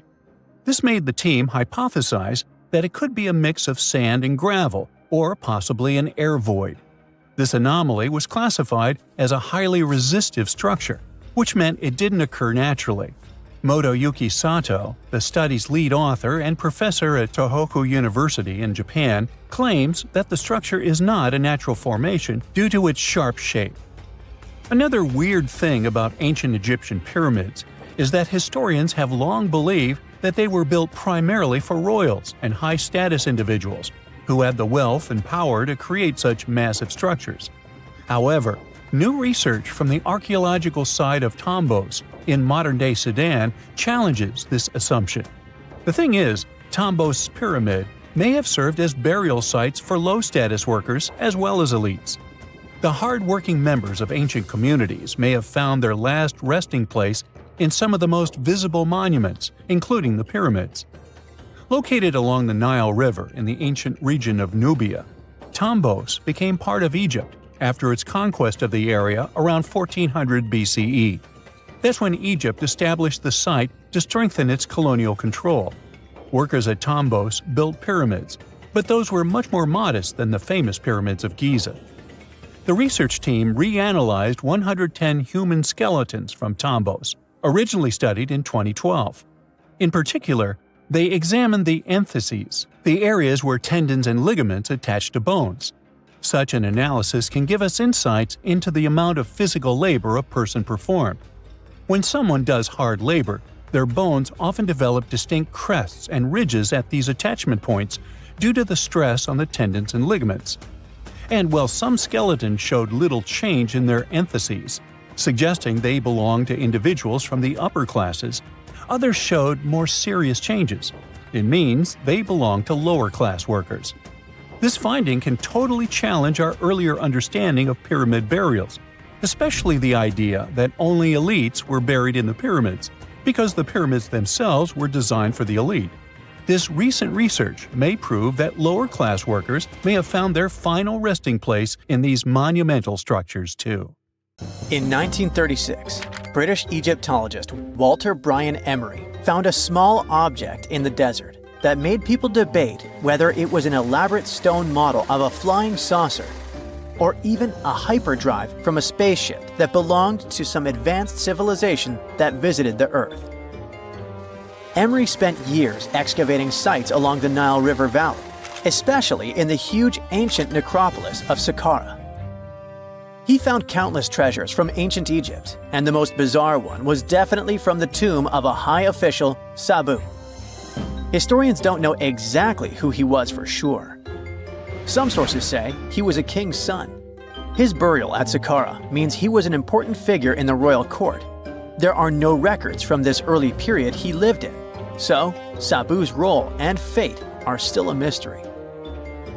Inside his tomb, scientists found 7 funerary chambers, each filled with traditional grave goods: animal bones, flint tools, pottery, ivory objects, and stone bowls. And then there was a strange, broken artifact that became famous as the Disc of Sabu.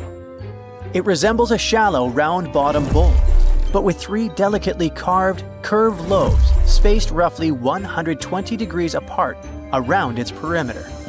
These lobes are separated by 3 holes, and at the center, there's a thin tube. The material used to build the disc is meta-siltstone, or schist. This type of rock is fragile, highly porous, and super difficult to carve. It flakes easily and crumbles under pressure. So how they made the disc out of it with rather simple stone and copper tools from 3000 BCE is still a mystery. The next big question is why they decided to bury Sabu with it.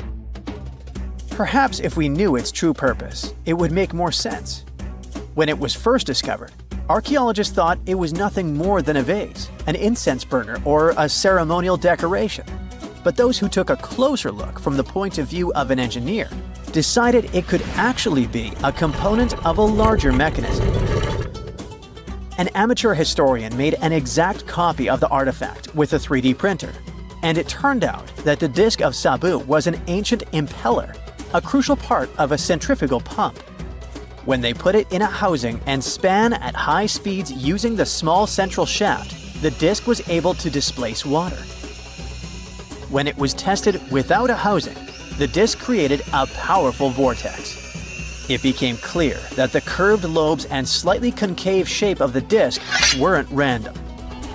It was probably all engineered to move water with remarkable efficiency, like a powerful pump mechanism. Ancient Egypt's entire civilization depended on irrigation. Later dynasties perfected basin irrigation and managed to control the rise and fall of the Nile to take the most from agriculture. So, the engineers of the first dynasty may have been experimenting with advanced irrigation techniques thousands of years earlier than scientists previously thought. But then again, some people have doubts schist is strong enough to be used for a pumping mechanism. They suggest that artisans from Egypt's first dynasty were trying to recreate an even older object, using whatever tools and materials they had. It could be a stone replica of something originally made from metal, possibly belonging to a civilization far older and more advanced than ancient Egypt itself.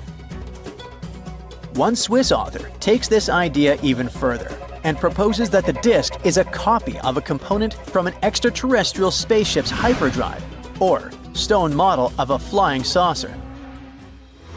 One French researcher believes the disc of Sabu was part of a secret massive factory system to manufacture sodium carbonate inside pyramids. Some people suggest that the disc may have been a primitive tool for weaving ropes. The lobes held strands of silk or fiber that were twisted into twine when it was spun.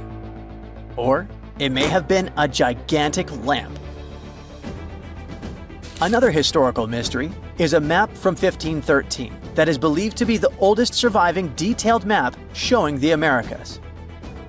The author of the map is a Turkish captain, Piri Reis. He never crossed the ocean himself and put together this map from 20 regional maps. He used an Arab map of India, 4 Portuguese maps showing India and China, and a map of America by Christopher Columbus as he saw it. This last map was lost for many years, so Reis's map gave us an idea of what Columbus must have recorded during his third voyage to the New World. A historian who studied the map suggested that it showed Antarctica in prehistoric times because it strangely resembled Antarctica's true coastline, the way it looked when it was free of ice. But it was later proven that this idea wasn't right. Another idea that rocked the science world was Klerksdorp spheres. They were found in deposits of mineral pyrophyllite in South Africa and looked like tiny ancient cricket balls with lines around the middle. Back in the 1980s, there was a theory that some super advanced pre-flood civilization we know nothing about had made these spheres. One journalist shared stories about how they rotated on their own in a display case. There was also a TV show that invited a psychic who was telling everyone the spheres were pieces of an ancient spaceship. But according to geologists, these spheres are pretty regular spherical objects formed from different minerals than the surrounding rock. The seam-like lines on them are just imprints from the host rock's layers building up over time. The Klerksdorp spheres come in different shapes, from flattened spheres to distinct discs. As for that episode when one of these spheres spun on its own, the curator of the Klerksdorp Museum cleared that up too. He said that when he put one sphere on its glass shelf when the journalist came to visit, The sphere rotated a bit because it's round. There are some gold mining activities going on nearby, so the land where the museum stands often experiences earth tremors. In a remote part of China, there are some bizarre pipe-like formations known as the Beigon Pipes. A local explorer found them back in 1996 protruding from Mount Beigon and along the shores of Tosan Lake nearby. Some people thought they were the work of ancient guests from other planets. When scientists tested samples of the pipe material, they found out that they contained mostly common minerals, but there was a mysterious 8% of unknown stuff. Some extra tests showed that these pipes had been there before humans. Chinese geologists later visited the site and suggested that these pipes were formed naturally over time. It was probably fossilized tree roots from the area's super green past. It's still a real mystery with no clear-cut answer. While digging a trench along a river in Romania, workers found a wedge, which is now famous as the aluminum wedge of Ajud, or the object of Ajud. Right next to it, there were some mastodon bones. Those distant relatives of elephants lived 11,000 years ago. So some people concluded the wedge is of the same age. The cool part is that it's made of aluminum, but this metal wasn't discovered until the 1800s. This material requires serious heat to produce. The wedge is said to be covered in a thick layer of oxide that's been sitting there for hundreds of years. Some folks believe this wedge must have crash-landed here on a spacecraft from some other planet. Some scientists think it's all a hoax, and others suppose it might be a human-made object with an unknown purpose. Miles and miles of yellow sand, treeless mountain ridges, and scorching hot sun over your head. And suddenly, something you'd never expect to come across in a barren desert. A small group of overexcited people. They're as happy as you would be if you'd won a lottery. They've just found an ancient tomb, once flooded with its walls in bad shape. But the stuff they discovered inside proves that this is the burial site of one of Egypt's most mysterious pharaohs. Historians have been hunting for his tomb for years, but no one expected it to hide ancient treasures. Fast forward. After careful examination of the site, Egyptian officials have announced the discovery of the tomb of King Thutmose II. It's the last missing tomb from Egypt's 18th dynasty. And this is also the first royal tomb found since King Tutankhamun's was discovered in 1922, in more than 100 years. A team of Egyptian and British archaeologists found the tomb in the Theban Mountains area, west of Luxor, near the famous Valley of the Kings. Before this, the site was only known as Tomb C4, but during their excavation, the team found clear evidence proving it belonged to King Thutmose II. Archaeologists actually found the entrance and main tunnel leading to the tomb in 2022. But at first, they thought it belonged to a queen because it was near the graves of Thutmose III's wives. It was also close to Queen Hatshepsut's tomb. Originally, it was prepared for her when she was just a royal wife. But everything changed when she became pharaoh. But we'll talk about this twist of fate a little later. But soon they realized that their discovery was much more significant. They found alabaster jars with Thutmose II's name and the words "deceased king" written on them. That's when they realized that the tomb was actually his final resting place. Sadly, Thutmose II's tomb has seen better days. According to the head of Egypt's antiquities sector and the leader of the Egyptian excavation team, the tomb suffered major damage from ancient floods not long after the pharaoh's death. Water swept through the burial chamber, likely destroying or displacing many of the original artifacts. Much of what had been once inside the tomb was moved elsewhere in an attempt to salvage it. The researchers found out that the tomb had a basic design, with an entrance, a sloping main corridor, and a burial chamber. The corridor was coated in white plaster and rose about 4.5 feet above the floor of the burial chamber. A large staircase and a very large descending corridor of the tomb indicated its grandeur. It took the team a long time to navigate through, though, as the tomb was blocked by flood debris and collapsed ceilings. Only after crawling through a 32-foot passageway with a small 16-inch gap at the top, the worst nightmare for those of us with claustrophobia, were they able to reach the burial chamber. There, they were in for another surprise. They cleared the debris, expecting to find the crushed remains of a burial beneath. But the tomb turned out to be completely empty, and it was not due to robbery. It had been deliberately emptied. The researchers soon realized that the tomb had been flooded since it had been built underneath a waterfall. It happened just a few years after the king's burial, so the contents of the tomb were moved to another location. That's why there was a second corridor in the tomb. It was most likely made to help remove King Thutmose II's body from his flooded tomb. Despite the damage, the excavation team made some really exciting discoveries. They found traces of mortar decorated with blue inscriptions, yellow stars, and fragments from the Book of Amduat, one of the most significant funerary texts in ancient Egypt. The book was meant to guide the deceased through the underworld, ensuring a safe journey to the afterlife. Now, how about we sneak a peek at ancient Egypt's 18th dynasty? It was all about conquering lands, expanding the empire, and building jaw-dropping monuments. Some of the biggest names from that era, Thutmose I and Thutmose III, both legendary warrior kings who left their mark in history. Thutmose I was a fierce fighter who led major military campaigns, pushing Egypt's border further south than ever before, all the way to the fourth cataract of the Nile. His victories gave Egypt access to new trade routes, stronger political ties, and more wealth.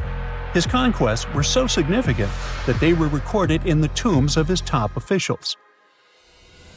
Thutmose III, sometimes called Thutmose the Great, took things even further. He was not only an incredible military strategist, but also the commander of Pharaoh Hatshepsut's armies before becoming king himself.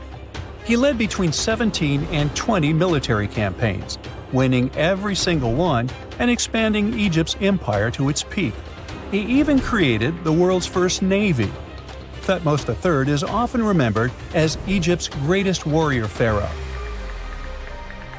And sandwiched between these two powerhouses was Thutmose II, a pharaoh who doesn't get nearly as much attention. Hey, the middle child, right? His reign lasted only about 5 years before he passed away at around age 30 in 1479 BCE. He is kind of a mystery. No one really knows what he accomplished. For the longest time, even the location of his burial site was totally unknown. His body was actually found in the 19th century. It was just lying around in the mortuary temple of Deir el-Bahari, in a secret chamber where priests used to hide royal mummies centuries after their original tombs were looted by grave robbers. In other words, Thutmose II's body must have been moved from his original resting place at some point in history to protect it. During his lifetime, Thutmose II made at least one major impact on Egyptian history. He married his half-sister Hatshepsut. That might not sound like a big deal, but it helped her become Egypt's greatest female pharaoh after he passed. The catch? She kept her stepson, Thutmose III, off the throne for decades. When he finally took power, he erased her name from history out of spite. And still, Hatshepsut is one of Egypt's greatest pharaohs, no matter if you're talking about a man or a woman. She brought a lot of wealth and art to Egypt. She led a big trading trip to a place called Punt, where she brought back things like gold, ebony, and incense. She also made sure her name lasted by building amazing structures that we can still see today. At Karnak, she added huge obelisks. One of them is still standing tall. She also was the one to build the Temple of Deir el-Bahari with its countless columns. She was buried there. Interestingly, Hatshepsut was often shown in art as a man with muscles and a beard, like how pharaohs were usually depicted. But she made sure there was always something in the artwork that reminded people she was a woman, like calling herself Daughter of Re or His Majesty herself. When she passed away in 1458 BCE, Egypt wouldn't have a female ruler as powerful as her until Cleopatra, about 1400 years later. According to Egypt's Supreme Council of Antiquities Secretary General, isn't that a mouthful? Hatshepsut's name actually appears in Thutmose II's tomb, meaning she might have even handled his burial. As for their final resting places, well, Hatshepsut was buried in the Valley of the Kings, and Thutmose II's mummy is now in the National Museum of Egyptian Civilization, alongside other ancient Egyptian rulers. It gives visitors a rare chance to see the remains of a nearly forgotten pharaoh. Now, experts consider the discovery of his tomb to be one of the most significant in recent years. The artifacts found there add important details to our understanding of the history of the region and Thutmose II's rule. And even though the tomb's design is fairly simple and follows the same architectural style preferred by later Egyptian rulers, its historical importance is undeniable. In any case, the mission isn't over yet. Archaeologists are now focusing on solving another mystery. Where did the rest of the tomb's contents end up? The team is determined to continue their search. Who knows what other secrets they will uncover that have remained hidden beneath the sands for thousands of years. A ship filled with gold and other treasures worth over $13 million was found in the middle of the Namibian desert after almost 500 years. The worker who found it was actually looking for diamonds, but ended up with something way more valuable for history. There were some blocks of copper, some wood, pipes, and elephant tusks. The miners called for an archaeologist, who soon realized it wasn't a disturbed beach like they thought, but a shipwreck. All evidence showed that it was a Portuguese trading vessel, Bom Jesus, that went missing in the 16th century. Experts believe it was a special kind of ship that was bigger, stronger, and better than older ships from Portugal and Spain. These ships were built to take Portuguese explorers on long trips to distant places like India, China, and Japan, and come back with tons of cargo. The Bom Jesus was likely carrying treasures from Lisbon, Portugal, to Western India. But it looks like on its way around the southern tip of Africa, near Namibia, a big storm pushed the ship too close to the shore. The ship hit a rock, tipped over, and broke apart, sinking into the ocean. Archaeologists found treasure from the captain's chest under the water, which probably fell out when the ship's wooden hull broke. They also found pieces of the ship scattered along the shore, likely from the violent storm and later by construction in the area. The storm must have been very fierce, but they didn't find many bones, which means most of the crew may have survived or were lost at sea. The ship was split into 3 sections and incredibly well preserved, thanks to the thick layers of sand that covered it and prevented rot. Archaeologists who studied the wreck discovered over 40 tons of cargo. There were cannons, swords, blocks of metal like lead and tin, fabrics, and tools that sailors used to navigate the stars while traveling across the ocean. The most exciting discovery was 1,845 copper ingots, weighing as much as 16 to 17 tons altogether. Those copper ingots, or pieces of pure metal, are still in great condition because the hull of the ship and layers of sand protected them from ocean water. The scientists even managed to read the trademarks on them on site, and learned they were made by a super wealthy German trading company. There were also more than 2,000 shiny gold and silver coins from different countries, and 105 enormous elephant tusks weighing about 2 tons. The tusks were likely supposed to become luxury items, like jewelry or carvings at the destination. Archaeologists took some DNA samples from the tusks and found that they came from West African forests and savanna elephants. Researchers were lucky that the ship was found in a restricted diamond mining area. No scavengers were able to get their hands on the treasures. The Bom Jesus remains the oldest and most valuable shipwreck that was ever discovered off the western coast of sub-Saharan Africa. Another shipwreck recently found by accident was buried under a 10-foot tall sand dune near the Caspian Sea. Some people call it the world's largest lake, and it has water levels that rise and fall over time because of the changes in weather patterns. These changes can move sand and uncover things like this shipwreck and other treasures along the coast. As the dunes slowly disappeared, the ship started to show. Before digging it out, scientists worried that waves from the sea might damage the wreck. To protect it, they built a wall using thousands of sandbags to keep the waves away.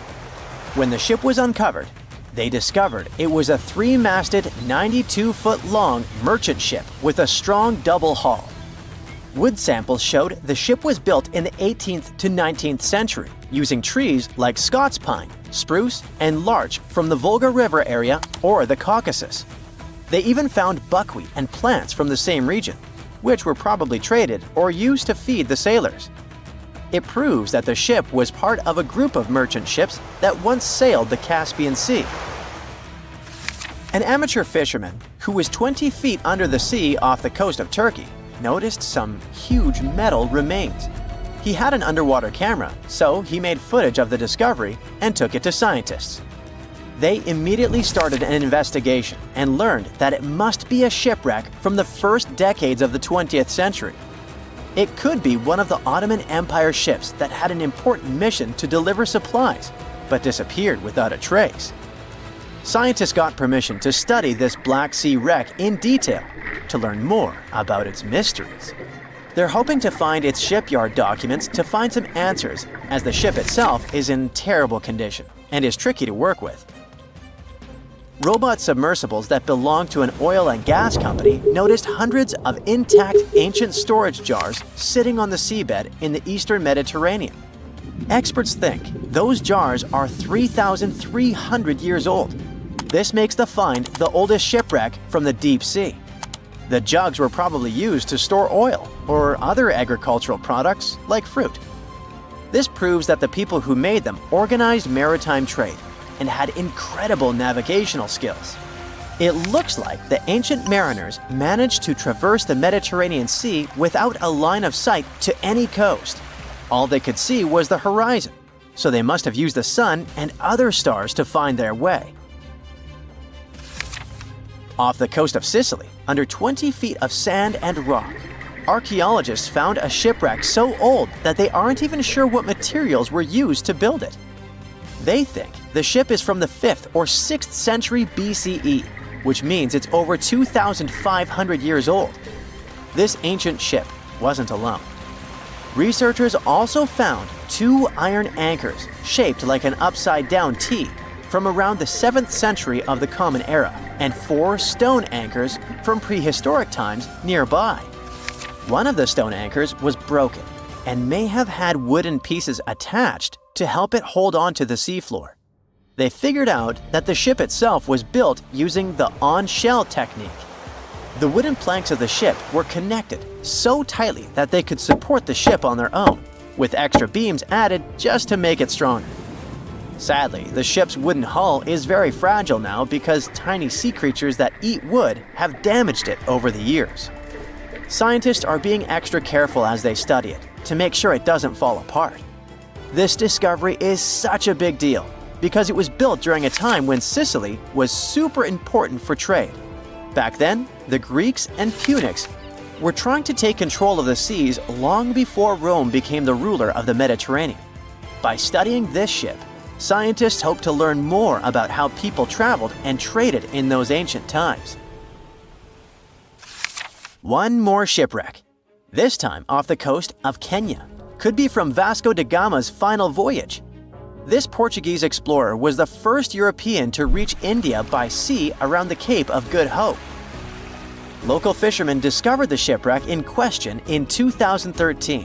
When an underwater archaeologist came to check it out, he found some treasures at the spot: elephant tusks and valuable copper ingots. If this find really has to do with Vasco da Gama, then it must be from the 16th century. It was the year of his third and final voyage to India. Da Gama led a huge fleet of 20 ships, one of which was the São Jorge. Most of the ship is hidden under layers of coral, and a whole team of scientists are carefully digging trenches to find parts of the ship's wooden frame and hull.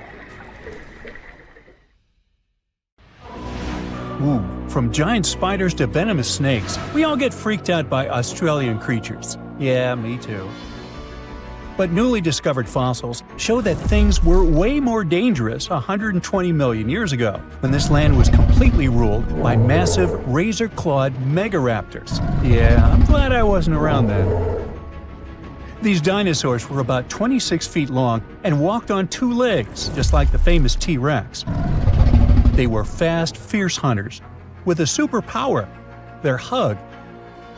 Yep, their massive, muscular forearms had huge curved claws, perfect for grabbing and holding onto prey. Uh-oh. They would wrap their arms around their poor victims, just like a hug, and trap them with no chance of escape. And even though their teeth were quite small, they were still sharp enough to rip through flesh. The first time we heard about megaraptors was in the late 90s, when a paleontologist discovered their fossils in the region of Patagonia, Argentina. Since then, no one has ever found a complete skeleton, only fragments. But probably the most important one yet was uncovered in Australia at the beginning of this year. Researchers were exploring Victoria's stunning coastline when they stumbled upon megaraptor fossils. First, they spotted bones from its lower legs and a few vertebrae washed up on the beach. Even though they were working with just a couple of fragments, a deeper analysis confirmed that these belonged to a megaraptor. And not just any megaraptor, it was the oldest one ever discovered. This discovery gets even more exciting because it adds weight to the theory that these dinosaurs might have originated in Australia. But we already knew that they roamed the land down under since early 2023, when researchers found the top of a megaraptor skull in the country. So let's rewind a bit. We first found their remains in Argentina, right? Right. But then, years later, researchers found fossils of the same family of dinosaurs on the other side of the world, in Australia. If the ones in Oceania were older, how did these creatures end up in South America? Of course, they didn't fly there. They didn't cross continents by swimming either, although there is a theory that they could swim. Remember, we're talking about the dinosaur era, which happened millions of years ago. And back then, Australia and Argentina were actually pretty close. Basically, they were one. Both lands were part of the supercontinent known as Gondwana, and they were connected through Antarctica. Wait, but wasn't this path freezing? I mean, yeah, these dinos had to pass through Antarctica to get to their destination, but they weren't freezing their tails off. This all happened during the mid-Cretaceous period, when the weather was super warm. Back then, the poles were covered in plants, not ice. So let's just say they took full advantage of the good weather to make the crossing. Now, about 180 million years ago, Gondwana started to break apart. At some point, Australia drifted away from the supercontinent, cutting it off from other landmasses, including South America. That's why the same dinosaurs showed up in completely different parts of the world. Mystery solved. Now, let's get back to that recent discovery. The researchers didn't just find a few traces of megaraptors on the beach. In total, they uncovered 250 dinosaur bones at the site, but only 5 of them were really important. They belonged to 3 different species of dinosaurs that, as it turns out, all lived in Victoria at the same time. So yeah, we've already talked about those first 2 bones. They were from the megaraptor. Next, we have a shin bone from a unexplained. That's my best shot at pronouncing it. It's a dino also known as the southern raptor. This is a type of dromaeosaur with a long snout. And the last 2 shin bones of different sizes came from a Carcharodontosaurus, whose name means shark-toothed lizard. This one is a particularly big deal for 2 reasons.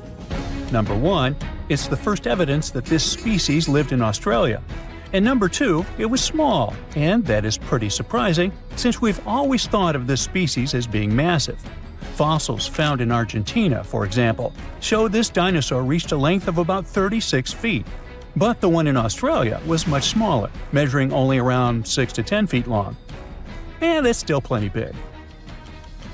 Basically, what we're saying is that the way predators were ranked in these 2 parts of the world was completely different. In South America, Carcharodontosaurs grew to massive T-Rex-sized giants, towering over megaraptors and dominating the landscape. But in Australia, it was the complete opposite. There, huge, powerful megaraptorids roamed the land alongside smaller Carcharodontosaurs. So the predator dynamic was different. And all of this just shows how unique the ecosystem in Victoria was back then. Although isolated dinosaur bones have been found in Western and South Australia, most of the fossils come from the eastern part of the country, like Queensland. And there, researchers dug up something really rare – a well-preserved dinosaur skull. The study shows that this bone belonged to the fourth discovered specimen of Titanosaur. This group includes those massive long-necked dinosaurs. They look like the Brachiosaurus, but some of them were even bigger, reaching 120 feet long. The skull, discovered in 2018, belongs to this guy, whose pronunciation is above my pay grade, and the research points out that it roamed the Earth around 98 million years ago. Thanks to this find, scientists were able to recreate for the very first time what its face might have looked like. Probably after checking out the illustration, they thought, hey, it looks a lot like its cousin. They were talking about another species of Titanosaur, this other unpronounceable guy. And guess where they used to live? Yep, in Argentina. So, this research also supports the theory that dinosaurs crossed between South America and Australia during the mid-Cretaceous period. Now, this wasn't the only secret buried in Queensland, though. In 2024, researchers working there discovered the fossilized remains of a new species of pterosaur, about 100 million years old.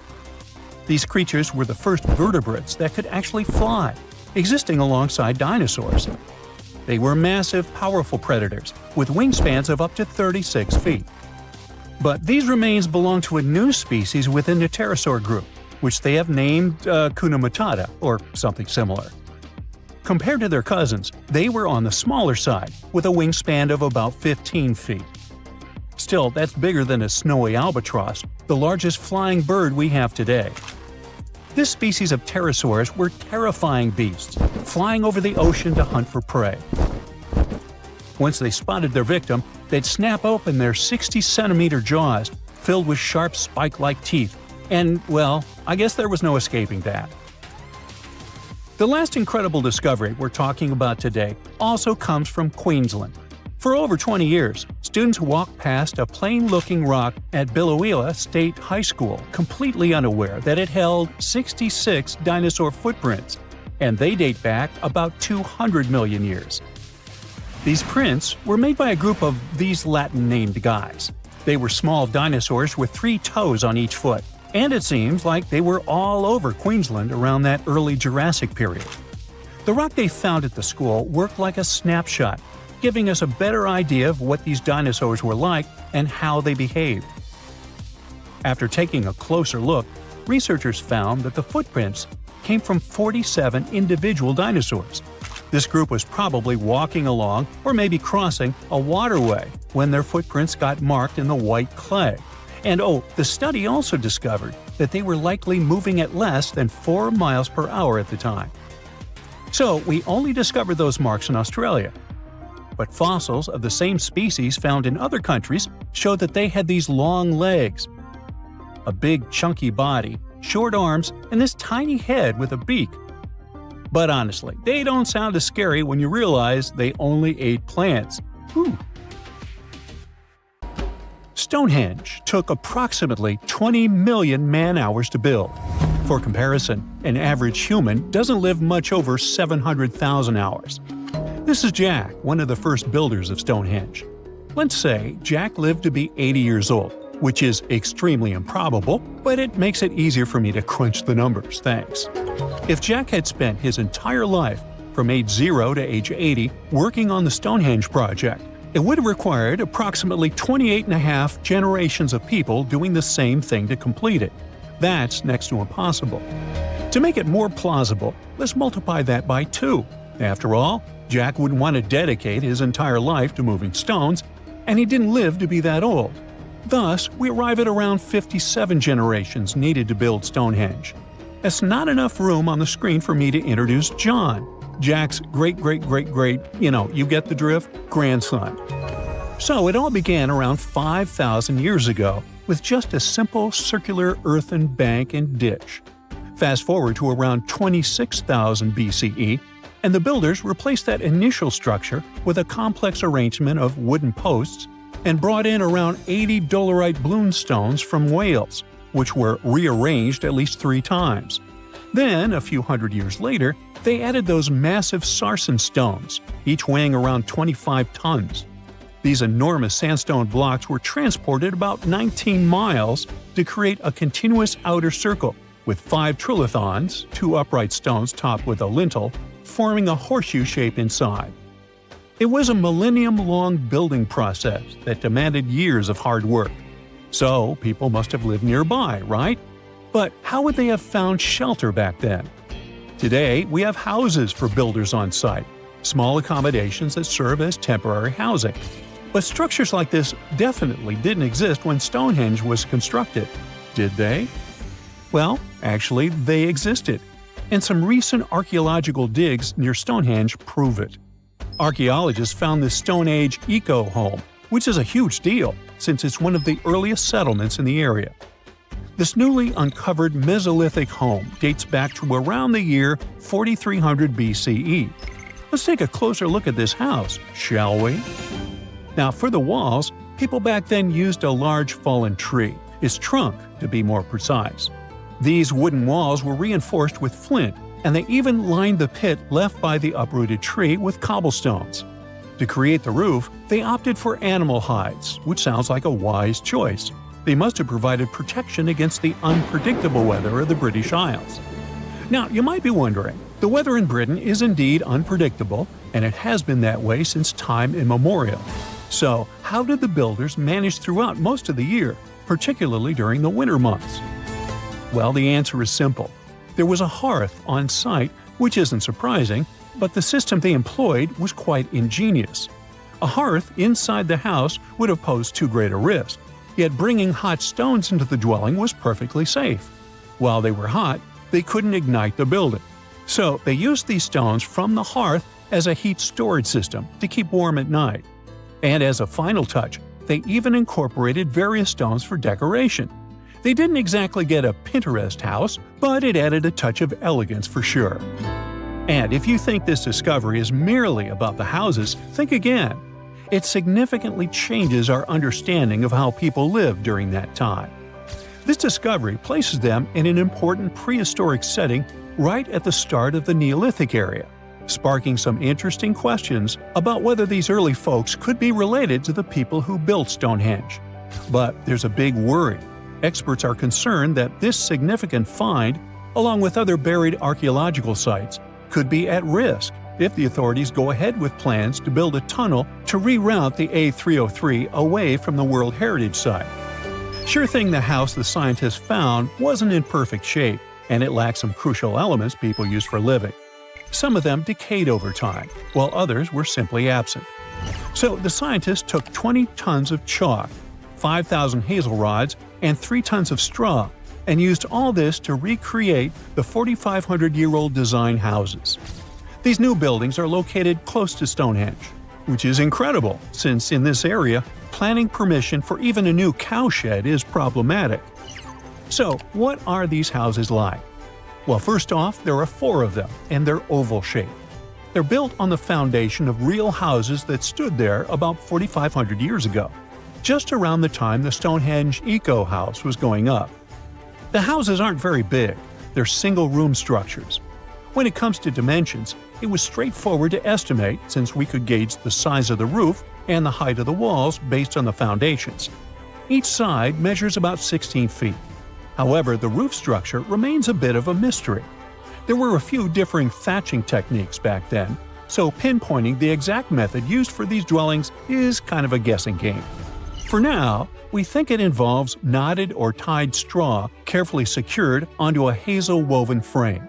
When fires are lit, the smoke from the hearth wafts up through the thatched roof. Now, remember those 20 tons of chalk? That was needed for the floors and walls. The white chalk walls and floors reflect sunlight and capture heat from the fire. But here's the kicker. The builders encountered a challenge because the ground was so waterlogged that some of the chalk floors took weeks to dry out. By the time they should have been bone dry, they were still as sticky as chewing gum. Now, it's safe to say people 4,500 years ago faced similar struggles, and we can really appreciate what they went through while building their homes. The final layer of daub was applied using rags, giving a smooth, almost shiny finish that looks surprisingly classy. The interiors are furnished with wooden and wicker beds and shelves, along with clay pots and jars, all centered around a cozy hearth. The spaces feel surprisingly roomy and are filled with light that streams in through the thatched roof, bouncing off those white walls. Plus, the woven furniture adds a nice touch of authenticity to the vibe. The fires have been lit, and the first meal, bread crafted from flour ground on a stone mill next to the hearth, has been prepared. Those who tried the bread were pleasantly surprised by its flavor, finding it quite tasty. Now, here comes the bummer. Those who recreated the houses did cheat a little. While the materials used were authentic, the tools weren't. They used cement mixers to mix the daub, wheelbarrows to transport the timber, and logs by the hearth were split with steel axes instead of stone ones. Still, the builders aren't professionals, they're volunteers. So I think a bit of cheating is totally cool in this case. There are other volunteers on site who are more than happy to chat about the daily activities of the Stonehenge builders, from grinding grain with a quern to making rope from rushes. But these houses and the Eco House aren't the only remarkable things in the Stonehenge area. Some years ago, archaeologists uncovered a burial site close to Stonehenge that predates the monument itself. This Neolithic long barrow, dating back approximately 56 to 5,700 years, likely contains the remains of some of Britain's earliest inhabitants. The burial site was identified through aerial images that revealed its distinct shape beneath the crops. Salisbury Plain is rich with ancient sites, including Stonehenge, various mounds, and monuments. The area has remained undisturbed over the centuries, which is likely why so many ancient structures are still intact.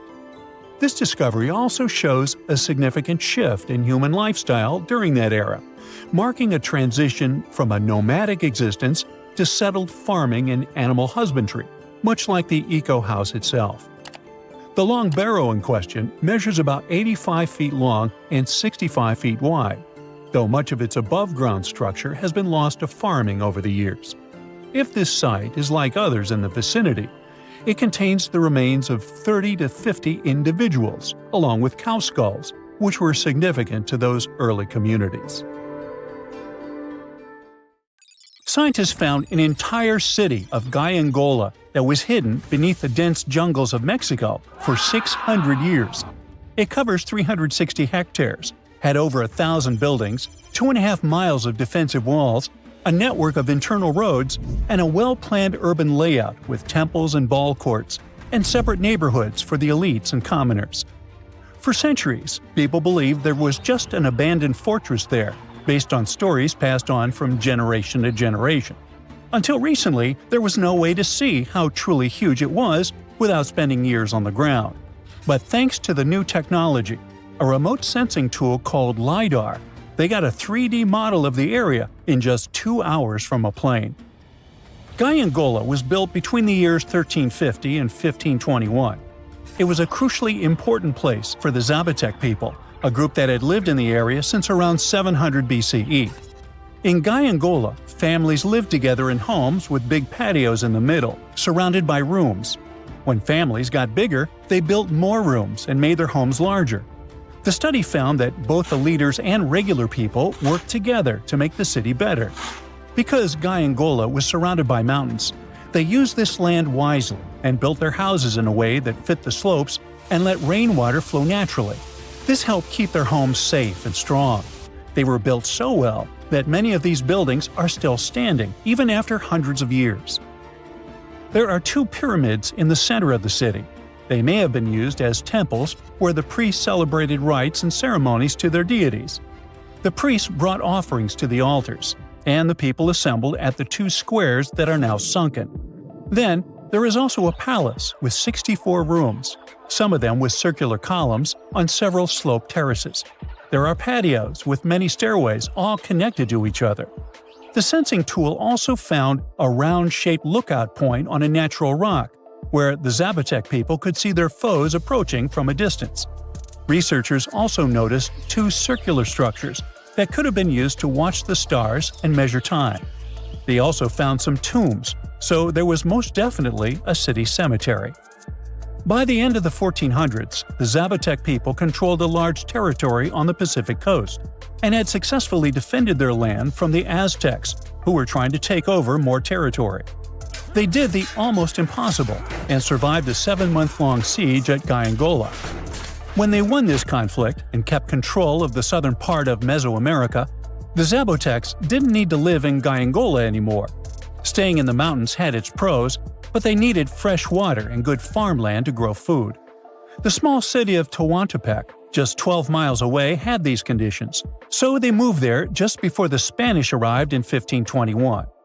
Over time, Zapotec traditions started to fade, but their culture didn't disappear completely, and more than 300,000 Zapotec people still live in Oaxaca state in Mexico. They speak their own languages and keep their traditions alive. Creating the 3D model of the lost city is just the beginning of the research. Archaeologists hope that future studies of Gyangola will help us learn more about how the Zapotecs were organized, how they ruled their cities, and how they interacted with the Spanish when they arrived. They plan to study all 1,100 buildings found in the LiDAR scan, and it will take a few years. Instead of digging up the ruins, they will use special technology to scan the land and learn more about the city without damaging it. This same tech helped scientists find another massive ancient city that lay hidden beneath the thick green canopy of the Amazon forest. A whole network of houses, plazas, roads, and canals was hiding in the shadow of a mighty volcano. For centuries, many scientists assumed that ancient Amazonian people lived in tiny huts, clearing patches of land to survive. But this city, built 2,500 years ago and inhabited for 1,000 years, proves the opposite. Now, scientists think tens of thousands or even hundreds of thousands of people lived in complex urban societies. Scanning the area found 6,000 rectangular platforms, each measuring around 66 by 33 feet, and standing 6 to 9 feet high. These structures were arranged in clusters around central plazas, with straight roads with perfect right angles and paths connecting them. One of the roads was 16 miles long. Building straight roads like this is far harder than just following the landscape. Some of these roads may have had deep spiritual or ceremonial significance. The volcano's rich soil helped the civilization thrive, but it may also have led to its downfall. Researchers also found signs of threats to the cities, such as ditches that blocked entrances to the settlements. Maybe some people living nearby were trying to get in. The next step for the researchers will be studying the adjoining 116 square miles to know more about this large, complex society that could be bigger than the well-known Mayan societies in Mexico and Central America. Meanwhile, in 1963, a man in Turkey discovered an ancient city while renovating his own house. He knocked down a wall in his basement and found a mysterious room. He kept digging and saw a tunnel. It led to the Derinkuyu underground city. It's one of the deepest multi-level underground settlements in Cappadocia and in all of Turkey. The inhabitants lived on 8 levels and had access to cellars, storage areas, chapels, a school, a study room, and other structures. All floors were connected by an extensive network of tunnels. The underground city was probably built as a shelter. The construction is hiding at 279 feet deep, and you can't see it from the outside. The complex was large enough to shelter about 20,000 people with their livestock and food supplies. There was also a 180-foot ventilation shaft. Archaeologists believe that Phrygians first built the levels. The Romans used and enhanced the structure later. The golden time of Derinkuyu was during the Byzantine era. The next lost and found city appeared only in a few inscriptions and ancient texts, so no one could be sure it really existed. Scientists searched the majority of the coast of Egypt, until one archaeologist and his team detected a colossal face looking at them from under the water. The ancient city of Thonis Heraklion was discovered completely submerged 4 miles off Alexandria's coast. In the ruins of the lost city, there were 64 ships, 700 anchors, and a treasure trove of gold coins. Archaeologists believe the 16-foot-tall statue and the temple remains are the most important findings discovered by the expedition. Back then, the city had ceremonies and celebrations that took place in the Temple of Ammon. The ruins and artifacts were made from granite and diorite, so they were in good condition even after having been in contact with water for centuries. They give people a glimpse into what life was like 2,300 years ago in one of the most important trade ports of the world. The city had a network of canals, sort of like an ancient Egyptian Venice. The canals linked many separate harbors and anchorages. Towers, temples, houses, and other structures were also linked by bridges. Thonis Heracleon was the country's main port for international trade and the collection of taxes. No one really knows how the city ended up submerged, but archaeologists connect it with natural causes. At the end of the 2nd century BCE, most probably after a flood, it got covered with water. Then Alexandria, the city founded by Alexander the Great, became more glorious than Heracleon. Before Alexandria's fame, Heracleon was the main port of entry to Egypt. So after the tragedy, many ships heading for Heracleon had to change their route and go to Alexandria. Heracleon lost its glory until its discovery in 2000. They found the tomb of a royal doctor who lived over 4,000 years ago, a man who held pharaohs' lives in his hands. This man knew secrets that only deities and kings were allowed to hear. And yet, when they opened his tomb in 2024, there was no body, just vivid paintings, untouched by time, and cryptic symbols carved into stone. Who was he, and why was he buried with spells linked to a scorpion deity? The tomb was buried deep beneath the sands of Saqqara. The doctor's name was Tete-Nebe-Fu. He lived around 4,100 years ago during one of Egypt's most mysterious turning points, right at the edge of glory and collapse. These were the final days of Egypt's Old Kingdom. The sun still glinted off freshly built pyramids, but the shadows were already creeping in. The pharaoh, Pepi II, had ruled longer than anyone before him, 90 years. But by the end of his reign, the country was cracking. The power was slipping, the regional leaders were rising, and the Nile floods grew unpredictable. In this shaky period, the mysterious doctor thrived. His tomb was discovered by a Swiss-French archaeological team in the shadows of old pyramids. The weirdest part was that when they uncovered his burial chamber, they found no body, no golden treasures either. Unfortunately, the tomb had been robbed long ago. But what remained was something even more fascinating: the words and images left on the walls. The paintings are still vibrant, bright colors that somehow survived all those years underground. The walls show jars, containers, strange abstract patterns, and geometric shapes. And then there are hieroglyphs, lines and lines of sacred script carved with precision, like someone had poured their soul into every curve. These inscriptions revealed who Tete-Nebe-Fu truly was. Turns out, he wasn't just any doctor. He was the conjurer of Serket. Now, Serket was the female deity of scorpions, sacred and terrifying. Egyptians believed she could stop venom, heal bites, and protect the living from toxic elements. The title, Conjurer of Serket, meant Tete-Nebe-Fu was a specialist in treating dangerous stings and bites. And if he got an entire tomb for himself, he may have been Egypt's top expert in those things, a man who healed with both medicine and magic. But that wasn't all. He also held the title Director of Medicinal Plants, a title seen only once before in all of ancient Egypt. That means he knew the healing power of herbs, roots, and oils like no one else. Now, you might wonder, what plants in a huge land of sand? But in reality, ancient Egyptians used herbal medicine that would hold up in some labs today. They created pills, ointments, and inhalers.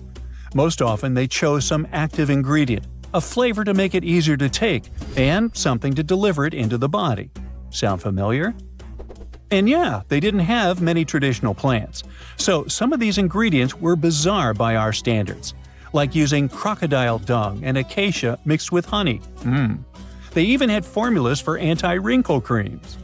And apparently, our mysterious healer was also chief dentist. This title is almost never seen in ancient records. Evidence of Egyptian dentists is incredibly rare. Turns out, Our ancient genius didn't just fight stings and study plants. He was also trusted with teeth and jaws, which were actually a huge problem in ancient Egypt. These people may have built wonders, but their teeth paid the price. Ancient Egyptians constantly caught grains of sand in their mouths. They often ate grit-filled bread and raw vegetables, which wore down enamel and caused a horrible condition called attrition. This led to tons of problems, including tooth loss. They had to improvise back in the day. For example, crafting the world's oldest known toothpaste from crushed rock, mint, and pepper, which ironically only made things worse for the gums. Or a toothpaste from things like eggshells, pumice, and natron, a salty mineral used for cleaning. They were also inventing mouthwashes from celery, bran, and herbs to ease the problem. Some mummies were even found with crude metal braces and gold wires attaching missing teeth. Though we're not sure if these were for the living, or was it just a nice little addition added as an afterlife gift. So, Teti Nebefu specialized in all these fields. 3 rare titles for one man. Now back in the day, he must have been admired as incredibly knowledgeable. In a world without modern science, he would have been like a sorcerer who knows how some leaf or bark could save a life. That's why archaeologists believe Teti Nebefu wasn't just any doctor. He was, most likely, the royal physician, the one who treated the pharaoh himself. We don't know for sure which king he served. Maybe it was Pepi II, and who knows, maybe that's why the guy lived so long.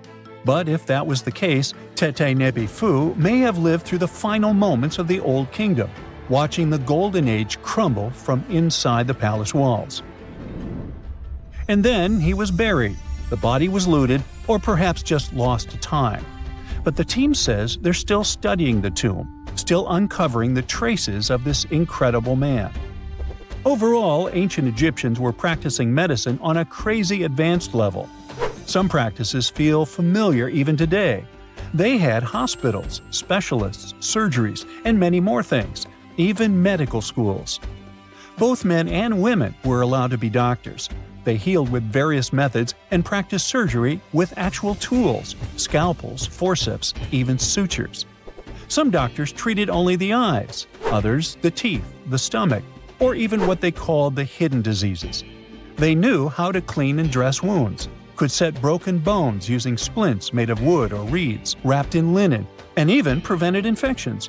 There were even proctologists.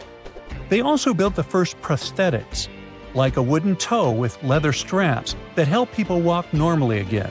The oldest known prosthetic is 3,000 years old.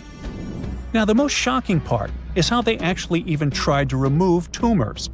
A recent study looked at a 4,000 years old skull. It belonged to a man in his 30s. There were signs of past tumors, and around 3 of them, there were marks, surgical cuts made with a metal tool. That suggests someone attempted to remove or study them, maybe treatment, maybe an autopsy. There was another skull of a woman over 50 years old. It also showed similar signs, but with healed fractures from an earlier injury, which is amazing because her treatment might have actually been successful. Being a healer in this society meant something powerful. It meant being a priest, a scientist, and a magician all at once. To ancient Egyptians, medicine was a necessary art, and they treated it with as much reverence as they did their deities. That's because they believed that sickness could be both physical and spiritual. So a doctor could recite a spell while applying a salve, and a lot of their treatments worked. The reputation of doctors in ancient Egypt was so strong that leaders from other parts of the ancient world, like Persia, actually sought them out. Even Homer, the Greek poet, once said the Egyptians were the most skilled healers of all. Of course, their understanding of the human body wasn't perfect. For example, they thought the heart controlled thought and emotion. They also didn't know what the brain really did. But their approach, observe symptoms, diagnose, and treat, well, that's modern medicine. Sure, they prayed over the wound, but they also healed it, didn't they? Their most famous physician was Imhotep. That guy was a true polymath, an architect, priest, and a healer who became so revered he was later worshipped as a deity of medicine. Yep, a human who was so cool they turned him into a deity. He lived 2,000 years before Hippocrates, the so-called father of medicine. And yet, some people joke we should drop the Hippocratic Oath altogether and swear an Imhotepic Oath instead. These people weren't just laying the foundations of pyramids, they were laying the foundations of healthcare. We all grew up believing that Stonehenge is the world's most ancient observatory, but now it has some serious competition for the title. Nabta Playa was built more than 2,000 miles away in southern Egypt and thousands of years before Stonehenge and even the pyramids of Giza. In 1973, a Bedouin guide stumbled upon a strange group of huge stone formations while crossing the Sahara Desert. He led American archaeologist Fred Wendorf to the site, located about 60 miles from the Nile. Wendorf's friend and colleague claims the team found the stones while stopping for a bathroom break in the desert. Either way, what they found changed history. At first, Wendorf thought the stone structures were just natural formations. But then it hit him. This area was once a lake, meaning no natural rocks should even be there. He kept coming back to the site for decades, and by the early 1990s, his team finally uncovered a circle of stones that seemed to line up with the stars in a way no one could explain. After 7 long years of trying to crack the mystery of the site, Wendorf reached out to an expert in archaeoastronomy. They study how ancient people used the stars. One evening, while the expert sat in the cool desert sand staring at the stones, he realized that they formed a pattern radiating outward from a massive burial mound.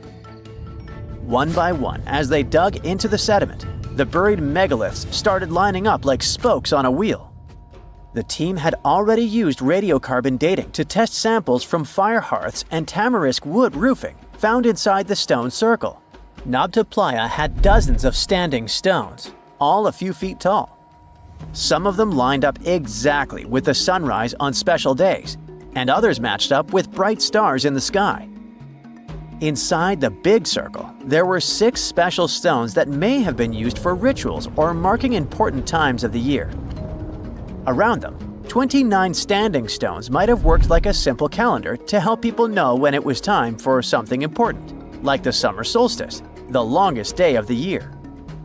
When the sun rose in just the right spot, it was a sign that the rainy season was coming. The stone circle once aligned with the brightest stars in the northern sky: Arcturus, Sirius, and Alpha Centauri. Some stones even pointed to the constellation Orion.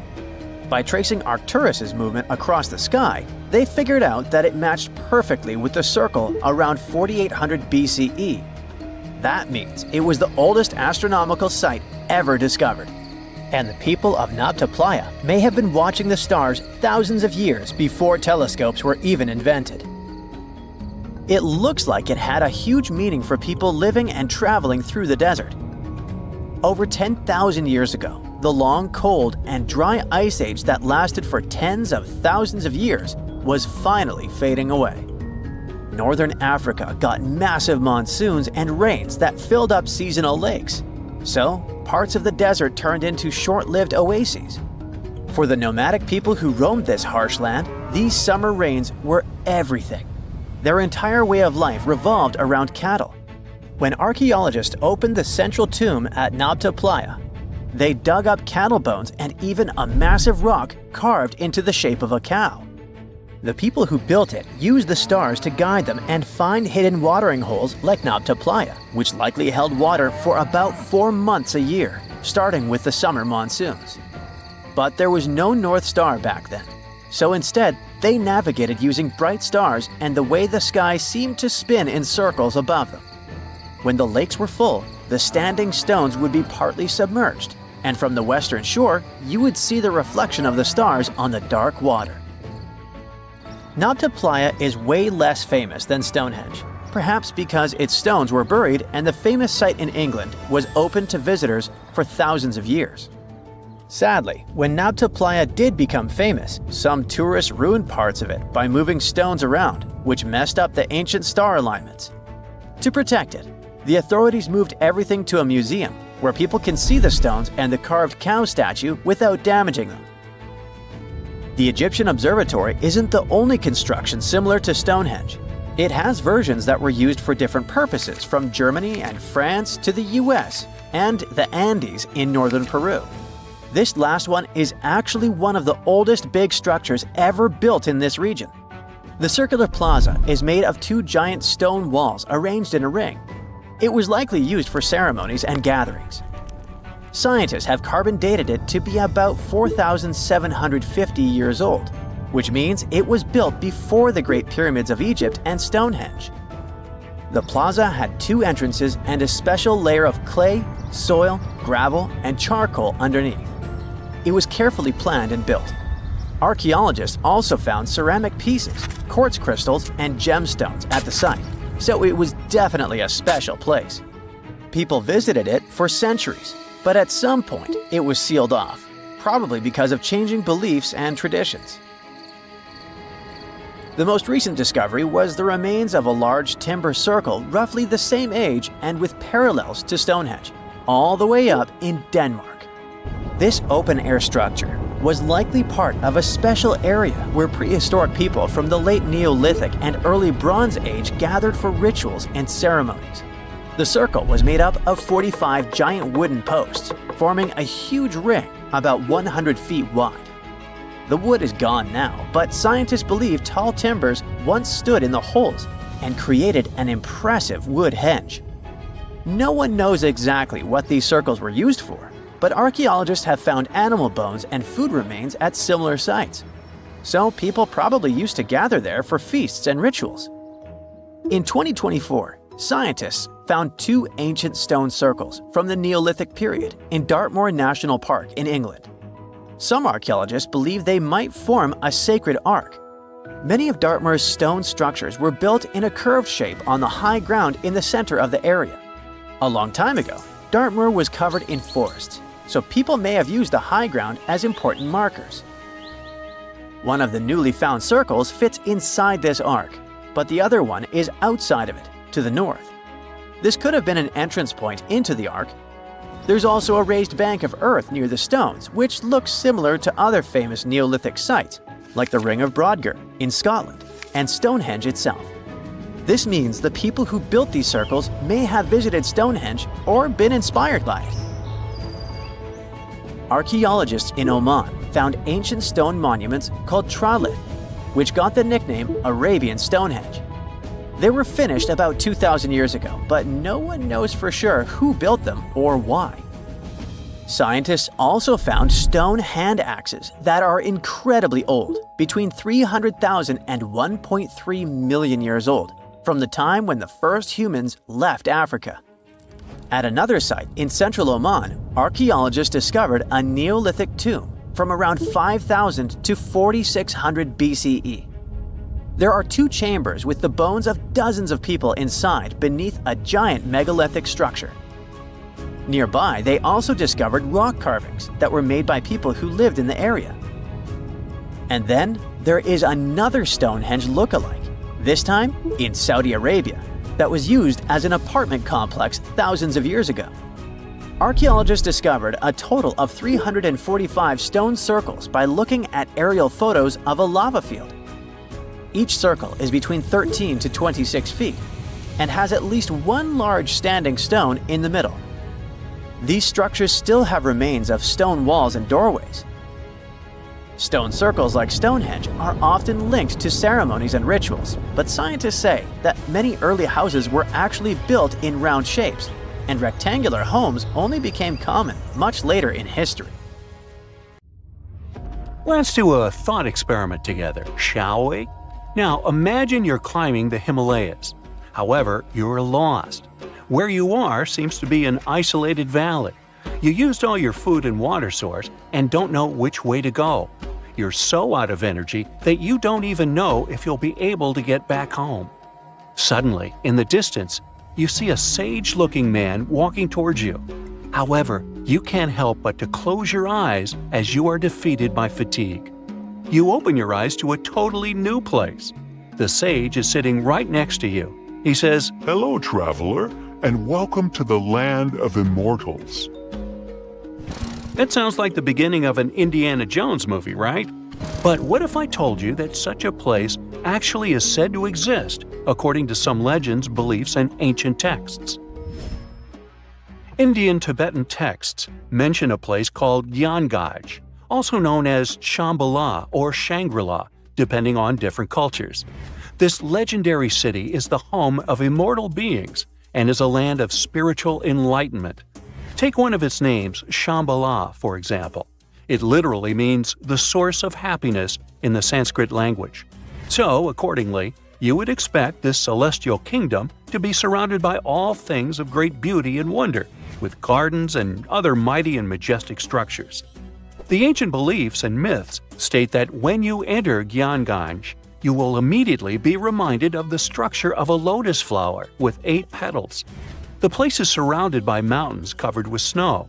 It has beautiful waterfalls, crowning into a pure and divine lake, and its water has extremely strong therapeutic powers.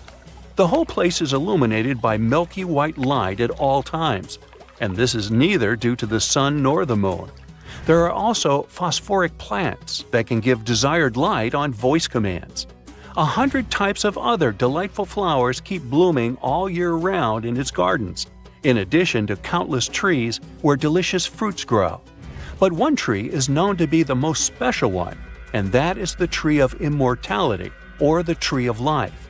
Described as a shimmering crystal, it stands at the center of Gyanggaj and unites the skies, the earth, and the underworld. The fruits of it resemble an abstract form of Sri Yantra, a mystical diagram used in Hinduism, which consists of 9 interlocking triangles. However, nobody is allowed to take these fruits out of Gyanggaj itself. The only way to do it is if you get permission from the inhabitants of the city. This brings us to the question of who lives in this magical and mystical city. According to the legends, Gyanggaj is inhabited by a great number of advanced masters, or in other words, sages, who subtly guide the destiny of the world through meditation. They are eternal beings who are not affected by any human desires or sorrows. Their duty is to protect the spiritual teachings of the world and work for the good of humanity, as well as all conscious beings. It's also believed that during a time of great chaos in the world, the 25th ruler of this Gyanggaj will appear among them to lead the planet to a better future. These sages and eternal beings who live there are somehow also the protectors of Gyanggaj. So, if you were thinking of just casually walking into this place with a map in your hands, sorry to inform you, but that's not happening.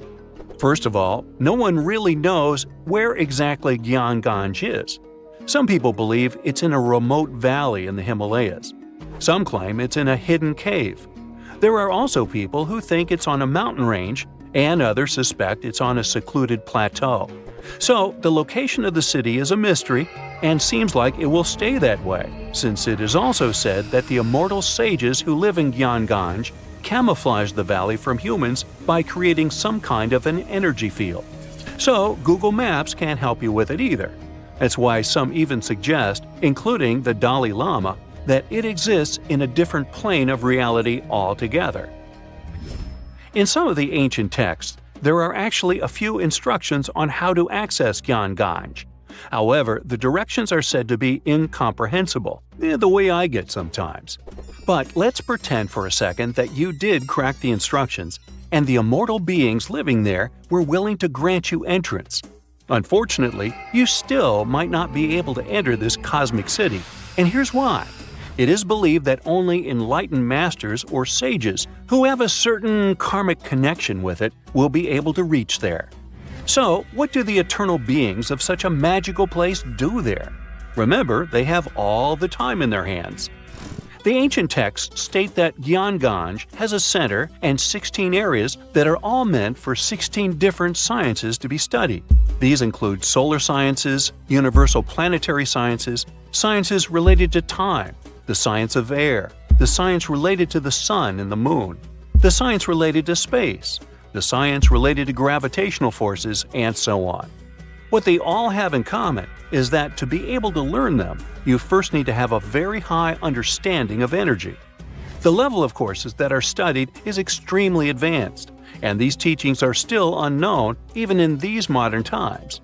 Each scientific system has different departments, and all these departments have their respective teachers. Since time doesn't work as we understand there, and immortality is possible, most of these teachers are hundreds or even thousands of years old. They can stay in their spiritual bodies, which appear like a mass of bright light, while their physical bodies remain separate. What a school, huh? It almost makes Hogwarts seem boring. And does anybody actually graduate from there? Of course, all these stories and mysteries about Gyanganj have attracted many people from all around the world.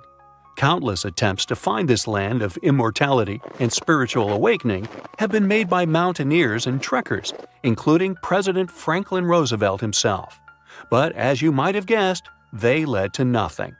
Still, there were a few people, like renowned spiritual leaders, sages, and adventure seekers, who claimed they had visited it.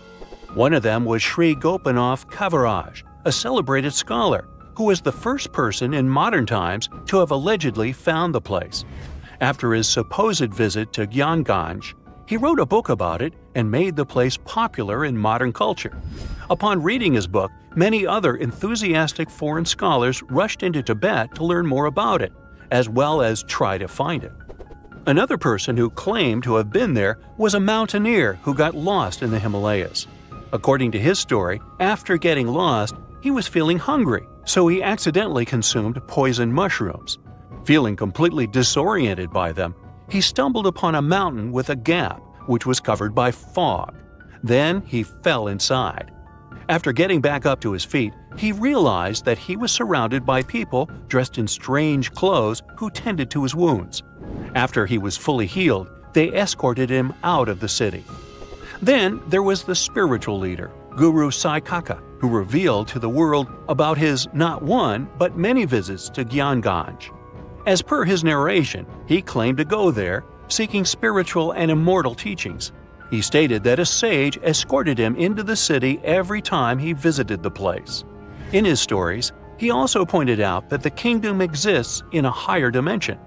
One other so-called visitor to Gyanganj was L.P. Farrell, an English officer, who claimed to have experienced the mystical place in 1942.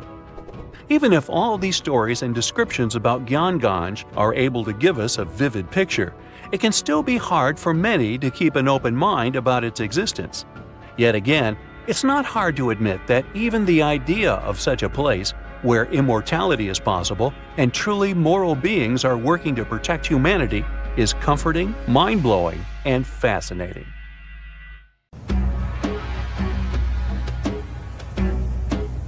This is not a dune set. This is a very real desert in Niger. Jado was probably built by the nomadic Sao people and is filled with ksars, which are fortified houses made of salt and clay, with giant walls and secret passages. Located deep in the desert, it was once a vital stop for trans-Saharan caravans, but is now a hotspot for smugglers and bandits. The site has been off-limits since 2002 due to its dangers. The origin of the ksars remain a mystery. No archaeological studies have been conducted, leaving many questions unanswered. Even today, shifting sands reveal and conceal parts of these ancient ruins, fueling local speculation about what might still be hidden beneath the desert. Speaking of connective tunnels, scientists were blown away by the discovery of lava tubes in Saudi Arabia.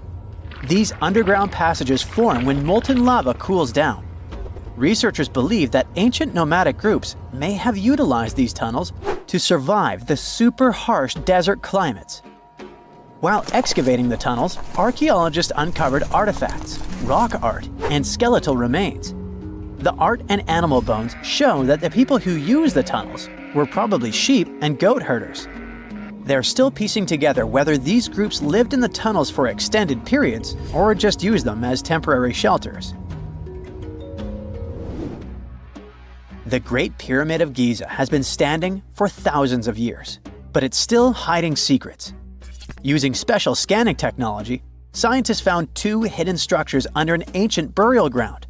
The first is a shallow L-shaped structure, and below it is a much larger space that could be a final resting place or a chamber.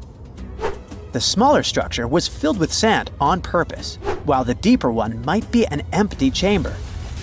Experts believe the two are connected, possibly as an entrance leading to a secret chamber. This is big news because it might give us some more insight into who built the pyramids and why. The world is full of ancient writing, but some messages refuse to give up their secrets, like the mystery of the Bashplemi tablet. This unusual stone, pulled from a lake in Georgia, is covered in symbols no one can read. Even with modern technology, experts are completely stumped. The tablet is about the size of a book, with 60 symbols carefully carved into its surface, but 39 of them don't match any known language. Some resemble scripts from ancient civilizations in the Middle East, India, and Egypt, but none are an exact match. To make things even trickier, part of the tablet is broken off, meaning a piece of the puzzle is missing forever. To rule out a hoax, scientists studied the tablet closely. They confirmed it's made of vesicular basalt, an extremely tough local rock. Whoever carved these symbols must have been really skilled. Based on similar archaeological finds, experts believe the tablet could date back thousands of years, possibly to the late Bronze or early Iron Age. Some symbols repeat, which could mean they're numbers. Maybe it's an inventory list, a record of battles, or even an offering to the deities. Until someone cracks the code, the Bashplemi tablet remains an unsolved mystery from the depths of history. Experts are still stumped with what this Minoan disc might mean. The Phaistos disc is one of the most mysterious finds from the Minoan civilization. This 6-inch clay object, discovered in 1908, has strange spiral markings that no one has fully decoded yet. The disc has 241 symbols on both sides, showing everything from people and animals to tools and plants. Experts have come up with many theories about what the symbols mean. Some think it's an early form of Greek. Others suggest it's a prayer or a hymn. And some even believe it could be a letter from a king in Anatolia to a Greek ruler. Let's see who will be the first to figure this out.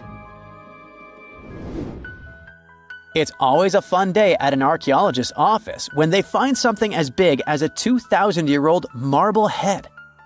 A French archaeologist mission went digging inside an old medieval house near Alexandria in Egypt and found a statue's head depicting an old, possibly ill man.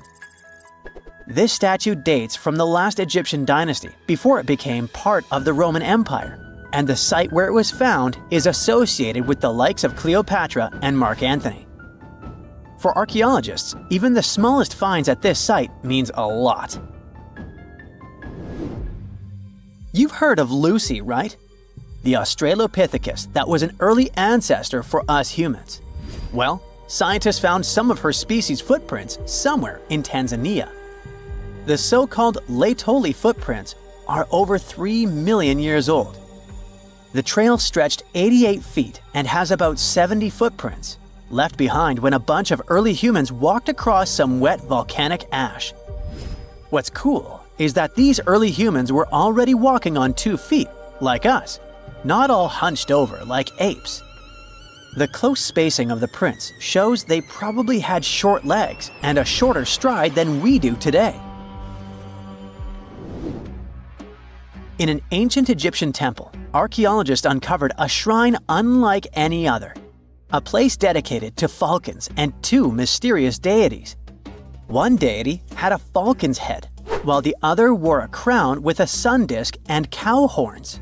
But the most baffling discovery was an inscription that read, "It is improper to boil a head in here."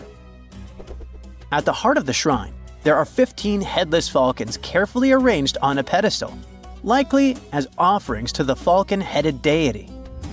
One theory suggests the birds were boiled first, perhaps to pluck their feathers, before being placed in the shrine, following the strange rule carved into stone. Archaeologists also found a 13-inch iron harpoon nearby, Its true purpose remains unknown, although the shrine also held remains of fish, mammals, and bird eggs, suggesting that the rituals may have included feasting. And speaking of ancient Egypt, meet Hathor. Scientists named her after the ancient Egyptian deity of motherhood, music, and singing.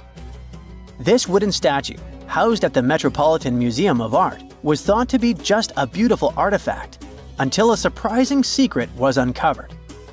Using an X-ray machine, experts found a mechanical operating system inside it, with pulleys and axles connecting her shoulder to her left leg. When activated, the system made her hand raise and lower, an engineering marvel from over 3,000 years ago. The statue was created during Egypt's Middle Kingdom, around 1800 BCE, and is often compared to 19th century automata due to its advanced design. It's believed the statue was used in religious ceremonies, symbolizing Hathor's role in dance and music. An unexpected discovery happened in northern Kuwait, where a Kuwaiti-Polish team uncovered a mysterious 7,500-year-old statue. The statue features an elongated skull, no mouth, narrow eyes, and a flattened nose. This feature is thought to be an Ophidian figurine, named after the Greek word for snake, and it was likely made by the Ubaid culture, a civilization known for their pottery skills. While no one knows exactly what role this weird statue played, it might have been linked to rituals or symbolic practices. Some scientists think these figurines, found in homes or final resting places, were tied to important cultural beliefs. We couldn't mention unresolved mysteries of this world without speaking about these elongated skulls. In the deserts of Peru, researchers uncovered 5 ancient skeletons, 2 with unnaturally elongated skulls. While head shaping was common in many cultures, these skulls defy explanation. Local legends tell tales of the so-called gentiles, a mysterious race banished underground by the powerful deities. Some say this is what the skulls represent. Others think this is some type of genetic anomaly, which was confirmed after finding an infant skull, too large to be artificially shaped. Humans invest a lot of time and money exploring the unknown.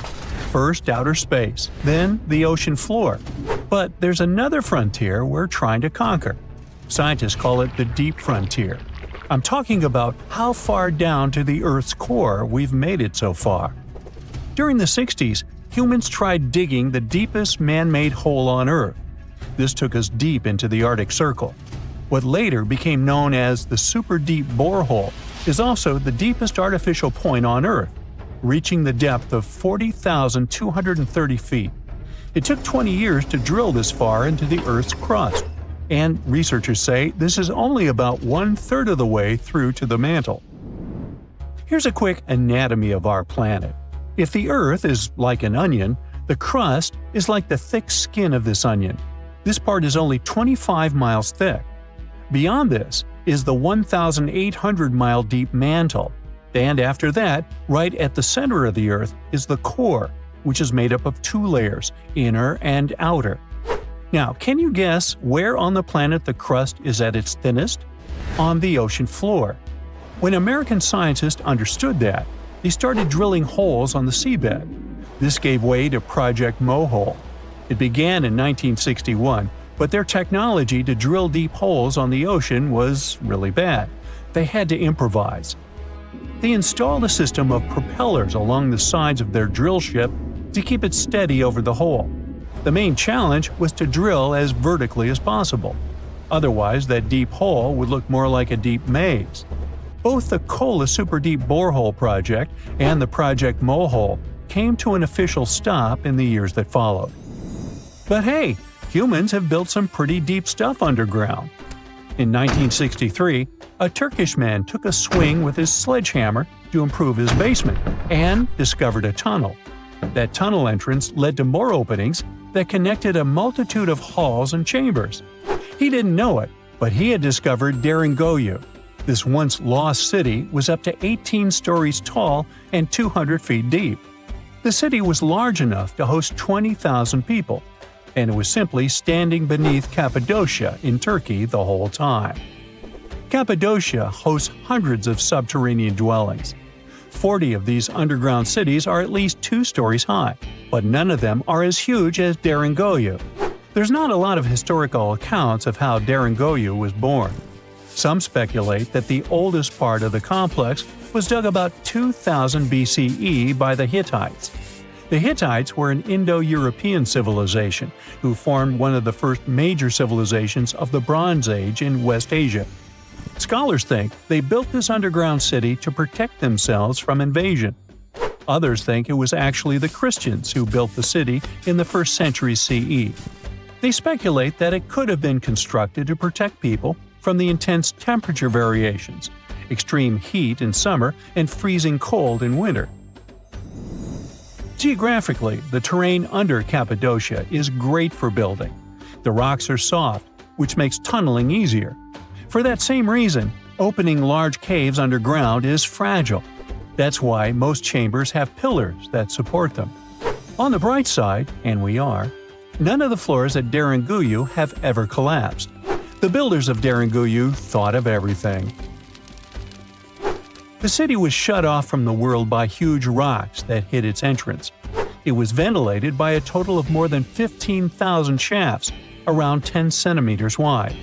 This way, they guaranteed enough breathing air in the upper levels in a way that they ended up being used as the living and sleeping quarters.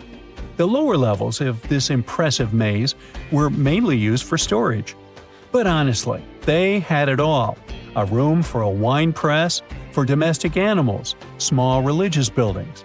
They certainly didn't spare any efforts to make that underground city as complete as an above-ground one. Now, speaking of impressive underground stuff, Switzerland has the longest tunnel in the world, built here on the Swiss Alps. This absurdly huge tunnel was built over 8,000 feet below the surface. Check this out. This is what the Gotthard-based tunnel looks like. The first idea to build the tunnel was put forward as early as 1947, but construction only officially began in 1999. It took them years to approve the project and then scout for the perfect location. Even so, the 73 different rock types that compose Massif turned the construction into a real challenge. Some of the rocks were as hard as granite, and others were as soft as sandstone. This meant they needed different approaches and equipment so the whole thing wouldn't crumble down. Overall, they had to excavate about 28 million metric tons of rock to make way for the tunnel. There were many other challenges to build that far into the earth. The deeper into the mountain they got, the hotter the temperatures were. Since there's no natural ventilation, temperatures would get as high as 115 degrees Fahrenheit, making it really hard for workers to endure. The tunnel stretches for 35 miles from one end to the other. During the construction, workers had to use 4 massive tunnel boring machines, aka moles, to penetrate through the massif. Each of these moles was around 1,400 feet long. But that was one of the best things they could do, since these machines limit the disturbance to the surrounding ground and help to produce a smooth tunnel wall. You'd never guess that the world's deepest basement belongs to the Sydney Opera House in Australia. The building goes as deep underground as it grows above ground. But this basement isn't just the Opera House's foundation, it's a parking lot. This unique parking garage penetrates 120 feet underground, or 12 stories deep, while most car parks are only 4 or 5 stories deep. But that's not all that makes it unique. You see, if they decided to build a normal rectangular parking space, this would end up eliminating a bunch of possible parking spaces. And since they wanted to maximize the space they had available, they had to come up with some superb structure. First, they opened up a man-made cavern to make that dream possible. Then they had to come up with a design. That's what led to the donut-shaped cavern, or what engineers call a double helix. This design shocked the engineering community for its innovative approach. But hey, it worked! Today, there is space for over 1,000 cars down there, which seems about right for an opera house. Let's wow once again real quick. Some underground structures may take up to an hour to reach. Take this gold mine in South Africa that lies around 2.5 miles below the surface. Yeah, you may think, hey, it's just a couple of miles, why does it take an hour to get there? But the conditions are hard and it's not for the weak. But Milan Ladina, an Ecuadorian runner, even completed a half marathon there, despite temperatures reaching 104 degrees Fahrenheit, high humidity at 80%, and an atmospheric pressure of 1.4, comparable to what divers experience 5 meters under the sea. Yikes. Let's face it, most ancient tombs have been looted at least once. No matter how scary the rumors could have been, most mummies were open to. But one. This is the Bashiri mummy, and it puzzles everyone so much that nobody dares to see what's inside. Meet Howard, but you must know him already if you're into Egyptian history. He's primarily famous for discovering King Tut's tomb back in 1922. But few people know that before this revolutionary discovery, he had probably found another mummy. It happened in 1919, and it goes by several names, either the Bashiri mummy or the mummy of Pacheri, or the untouchable one. Some reports say that Howard stumbled upon the Bashiri mummy in Luxor's Valley of the Kings, just where he would later find Tut's tomb. Despite this find, not much is known about this particular mummy. The reason why it's still unharmed in any way is not because of some superstitions, but because nobody is sure that they can undo what they do if something goes wrong. The mummy is so intricately wrapped that researchers never unfurled it for fear of irreversible damage. The golden rule of anyone who works with antiquities: if you're not sure you can't make it better or preserve it unchanged, do not touch it. History knows many examples of ancient relics ruined beyond repair, say Ecce Homo, or smiling statue restoration.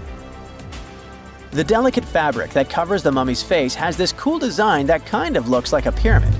The researchers are not 100% sure, but this might be the only one of its kind with that embalming style. But without knowing the ancient technique, it's next to impossible not to ruin the mummy while unwrapping and wrapping it back. Back in the day, people, both experts and looters, would unwrap mummies for all sorts of reasons, mostly to study them. Luckily, these days, we have advanced tech that lets us check out what's inside a sarcophagus without having to unwrap anything. After taking a closer look at the Bashiri mummy, researchers figured out that it belonged to a man who was around 5.5 feet tall and lived during the Ptolemaic era, which makes this mummy roughly 2,300 years old. The Egypt Museum shared that the X-ray scan also uncovered an inscription of the guy's name, but it's a bit tricky to tell if it says Pacheri or Nenu, adding to the intrigue. The museum also pointed out that the fancy casing the mummy is in features all sorts of decorated scenes. You can see the mummy lying on a bed, flanked by deities Isis and Nephthys, along with the 4 sons of Horus. Plus, there are 2 images of the funerary god Anubis at the feet of the casing. By the way, Bashiri mummy is not the only one that has remained untouched. This is Issa Temkebde, and Gaston Maspero, a French archaeologist, made the decision to leave her mummy untouched, wanting to keep her resting peacefully since she was in such amazing shape. He did mention, though, that her tomb had been raided long ago. Thanks to some X-ray work, we learned more about the mummy. The scans revealed a few artifacts still wrapped up with the wife of a high priest, including amulets around her neck, right arm, and forehead. The X-rays also showed she had some dental issues and arthritis in her knees. While she passed away as an older woman, it's tough to pinpoint her exact age. However, various sources from her son's reign indicate that she was held in high regard in the kingdom. Isatemkebd served as the sister wife of Penejam II. You got me right, they were related by blood and were siblings, but back then it was pretty common to get married this way to preserve the purity of the bloodline. Say that to Habsburg, duh. Their chase for purity only led to inbreeding and the notorious Habsburg's jaw. Right, I guess we should not judge ancient Egyptian rules and morals, but what we can say for sure is that both Bashiri and Isitemkeb were incredibly lucky to stay untouched. The odds were not in King Tut's favor, though. The researchers' work hit him hard. The tomb itself was discovered in 1922, but it wasn't until 1925 that the nested coffins were opened during an excavation. The outer coffin, held together with silver pins, opened up to show another coffin shaped like a mummy, decorated with colorful glass and flower garlands. There were worries about the king's mummy because it had been exposed to moisture. The middle coffin was pretty heavy and didn't have any handles, so they had to be super careful taking it out. Inside the innermost coffin, which was solid gold and wrapped in a red cloth, they found the royal mummy, and this all went down on October 28, 1925. Tutankhamun's mummy, measuring about 6.07 feet, fit snugly into the innermost coffin, which was 6.17 feet long. You can already tell there was a problem, right? Imagine how hard it is to extract something as fragile as an ancient dried-up mummy, especially when there's not much room for maneuver. Plus, the mummy looked sus. It was pitch black. Howard Carter, the lead archaeologist of the expedition, estimated that around 2 buckets worth of oils had been poured over the mummy. But care had been taken to avoid the mask and feet. It was made to preserve him better. The body was positioned at a slight angle in the coffin, and there was a noticeable difference in the amount of dark oils on the right and left sides, indicating that the coffin might have tilted while being lowered into the sarcophagus. This oil created moisture inside the coffins, and over time, it reacted chemically, which Carter described as a sort of slow, spontaneous combustion, leading to the carbonization of the linen wrappings. Unfortunately, the combination of heat and moisture took a toll on the mummy's trappings as well. The crooked flail fell apart, the resin scarab cracked, and the threads holding the hands and mummy's bands started to decay, making everything quite fragile. Plus, the oils hardened over the years, effectively gluing the mummy and mask to the coffin's bottom. To try and separate the mummy from the inner and middle coffins, they were placed in the sun for several hours, reaching temperatures of 149 degrees Fahrenheit. Despite this effort, the mummy remained stuck, so the initial examination had to be done right where it was. The first part of Tutankhamun's mummy the researchers checked out was his lower legs and feet, meaning they started the examination from the bottom up. As they peeled back the bandages, they uncovered the first of many treasures wrapped up with the king. They took their time to carefully document and photograph everything they found. The inner layers of bandages were in pretty bad shape, mostly turning to dust, making it tough to figure out how everything was originally wrapped. Still, the overall methods matched what was seen in other nobles' mummies from that time. Lots of folded linen pads were used to shape the torso and thighs. The outer and inner bandages were made from fine linen, while the middle layers were coarser. They had some intricate bandaging around the shoulders and chest with a similar style around the groin. Each limb, along with fingers and toes, which were fitted with gold caps, was wrapped separately. Tutankhamun even wore gold foil sandals on his feet. They hoped to separate the mummy from the coffin by removing the outer bandages, but the resins had stuck the body to the coffin. So, the researchers ended up chiseling it out. To do this, they had to cut the torso in half at the hips and disarticulate the arms to continue unwrapping. Each part was treated with hot paraffin wax for stability, and later the hands and feet were reattached with resin. Finally, they used hot knives to detach the head from the mask. To check the teeth, it was decided to make an incision around the jaw and neck, which was later fixed with resin. So technically, the scientists did all they could to preserve the mummy, but still, in a way, it ended up being damaged beyond repair. What do you think? Should they have left it in the coffin? Or did they do the right thing? Let us know in the comments. Now this bad boy was the size of a husky and could maybe pass for one, except it didn't have any fur and was a top predator with extra long blade-like canine teeth. Ooh, charming. Meet the earliest known saber-toothed animal to have ever lived. It roamed the Earth well before the dinosaurs. Scientists made the description of this creature based on its fossils found on the Spanish island of Majorca in the Mediterranean Sea. About 200 million years ago, none of us were around then, the very first true mammals appeared, and they lived right alongside the dinosaurs. But if we trace the family tree of mammals even further back, we'll find an ancient group called theropsids. They didn't look like mammals we have today, but they had some key features that would eventually help define mammals. For example, theropsids had special openings on the sides of their skulls for jaw muscles, and parts of their jaw bones would later evolve into the tiny middle ear bones that all mammals, including you, have today. So, the new discovery is what might be the oldest known theropsid fossil. The fossil, which doesn't have an official species name yet, belongs to a group called Gorgonopsians. Those guys are more closely related to mammals than they are to any other living animals. Some of them were as small as cats, and others were as massive as polar bears. Gorgonopsians had some very mammal-like traits, like different types of teeth for different jobs. But unlike mammals, these ancient predators kept replacing their teeth, even their giant saber-like canines, over and over during their lives. Hey, that would be handy. Until now, the oldest Gorgonopsian fossils we knew about were around 265 million years old.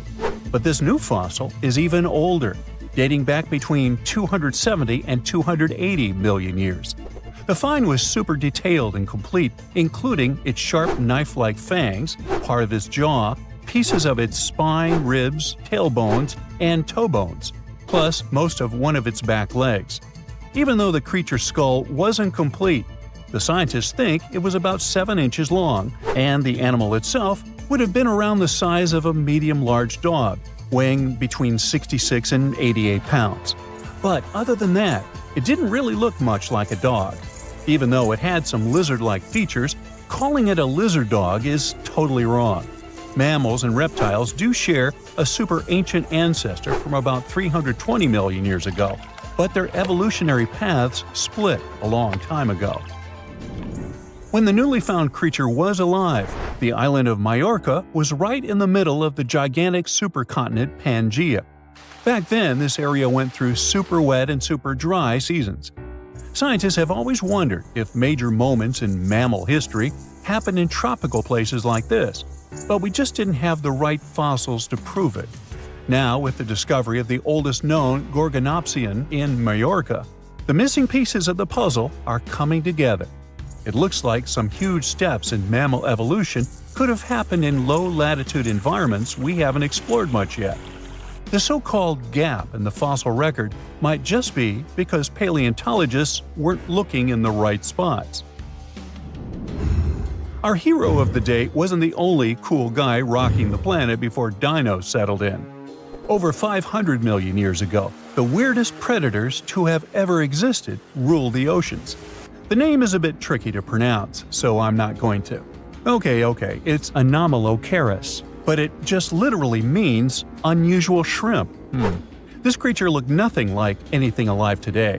Scientists think it was the first true apex predator, the orca of its time.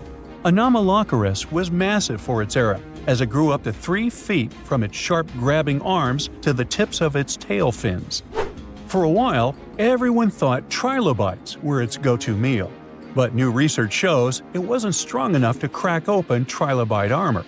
So instead, it was a speedy, agile hunter with awesome vision, and it often picked off soft-body animals that zipped through the open water.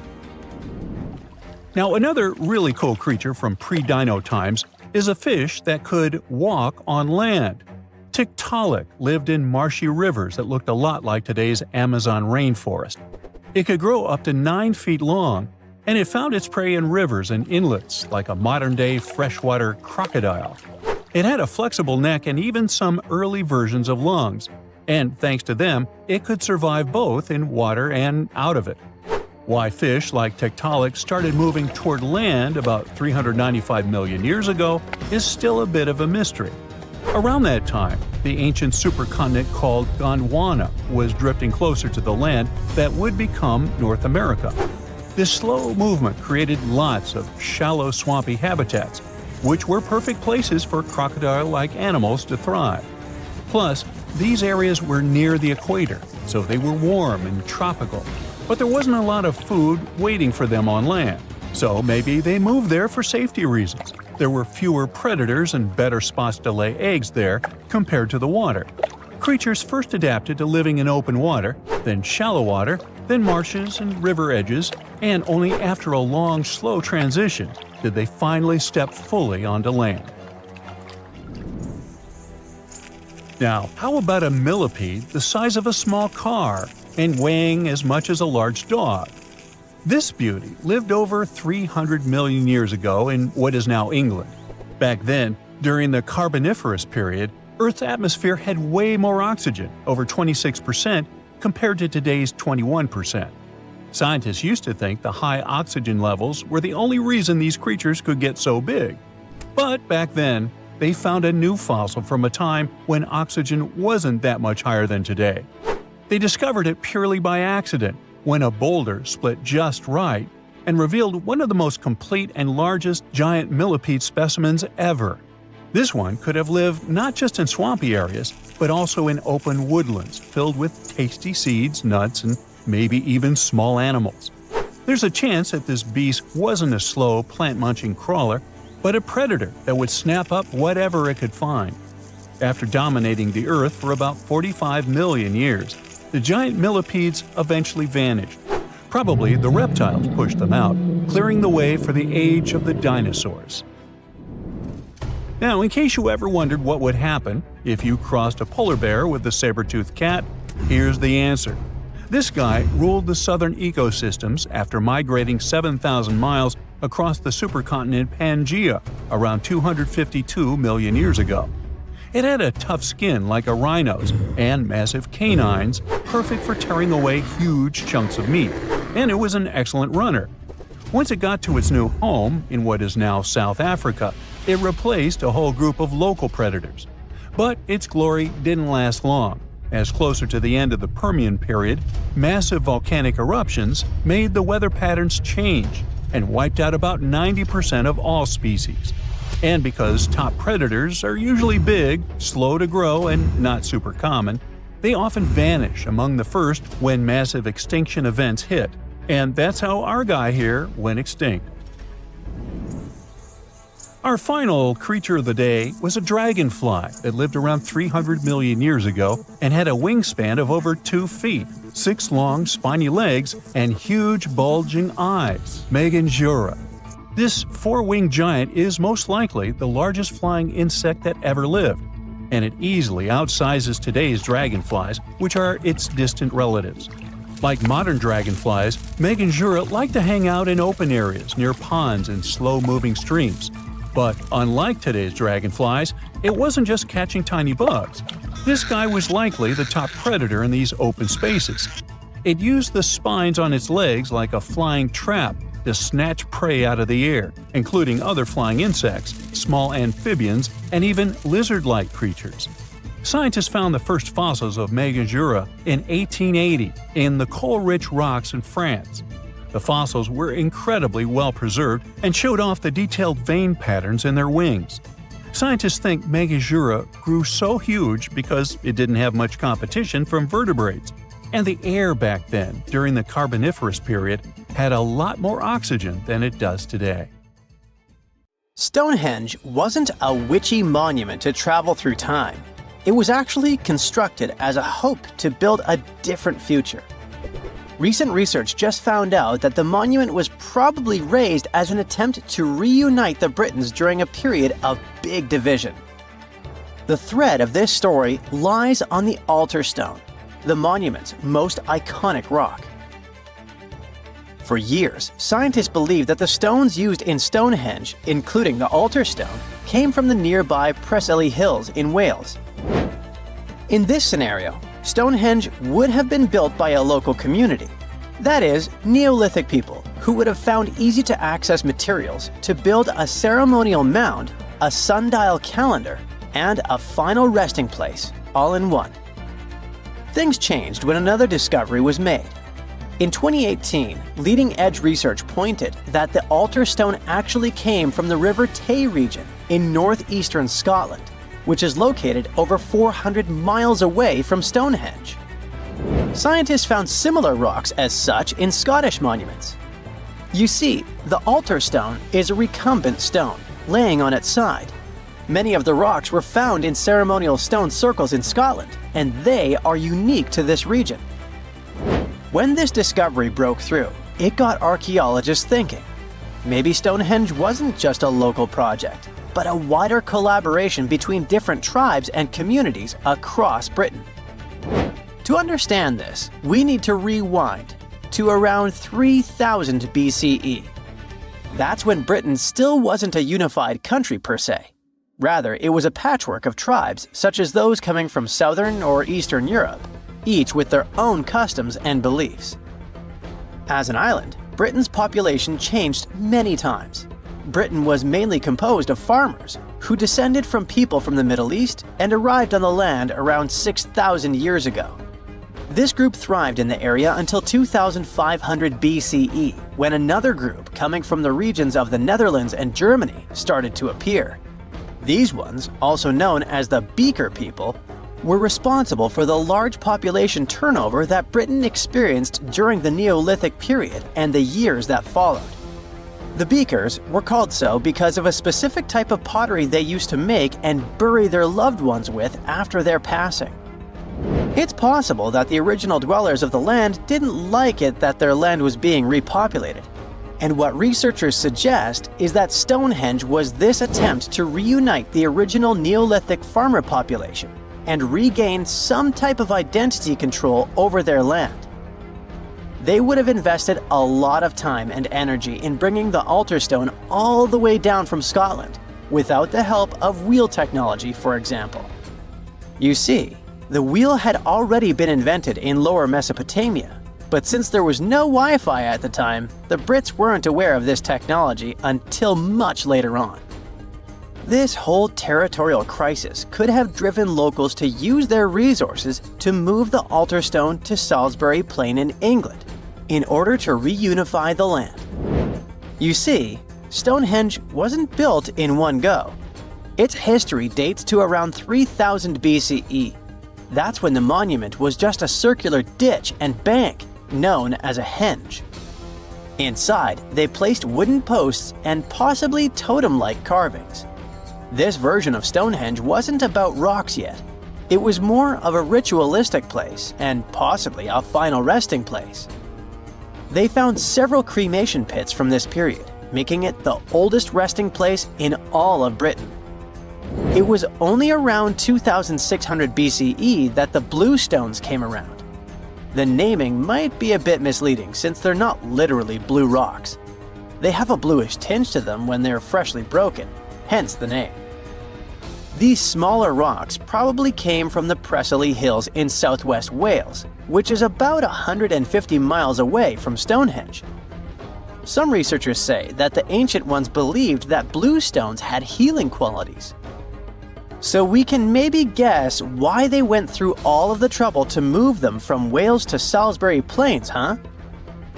A little bit later than that, circa 2500, that's when we start having the Stonehenge we know and love today.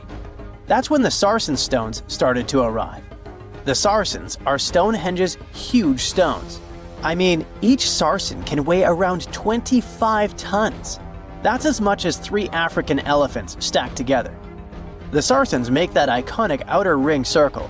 Supposedly, that's also when the altar stone was moved from Scotland directly to the heart of Stonehenge. The altar stone is the largest of the blue stones used to build Stonehenge. Today, the altar stone lies recumbent at the foot of the largest trilithon of the monument. In case you don't know, the trilithons are the horizontal stones used to form those famous arches we see today. And here's where the story takes a twist. For nearly a century, scientists believe that the altar stone came from the same area as the blue stones, the Preseli Hills in Wales. It made sense back then. If you're already hauling stones from Wales, why not grab a special one to be the so-called altar? Except that theory started crumbling in 2018 when a team of researchers decided to dig deeper. They used advanced geochemical analysis to pinpoint where the altar stone's sandstone actually came from, and it turns out it wasn't Wales. Instead, the results pointed north, specifically to the Orcadian Basin in northeastern Scotland, 400 miles from Stonehenge. This revelation changed the whole script of Stonehenge's story. How would they move the rocks, you may ask? Well, there's an old theory known as the ice road that suggests that the rocks were moved by natural icy pathways that formed during the winter. This way, they could slide the rocks down all the way to Stonehenge. But hey, if we're talking about a distance of over 100 miles, that's not too realistic. Anyways, this theory was debunked because it was warmer back then than it is today. There's also the river theory that suggests that the rocks were floating along the river from the quarry to the site. But if we're talking about sarsen rocks, they're too heavy to float. So there goes this theory. What we're saying is, no one knows how the rocks were moved. Another interesting info came from all the research done in Stonehenge. A recent laser survey of the stones revealed the different stone working methods used and has shown that some parts of the monument were more carefully finished than others. In particular, the northeast side and the inner faces of the central trilithons were finely dressed. FYI, a trilithon is one of Stonehenge's most famous shapes. It's when two huge monoliths receive a third one on top of them, connecting the two together. This fancy word is just Greek for having three stones. But anyway, the bigger question, and maybe why Stonehenge is so famous, is why it was built in the first place.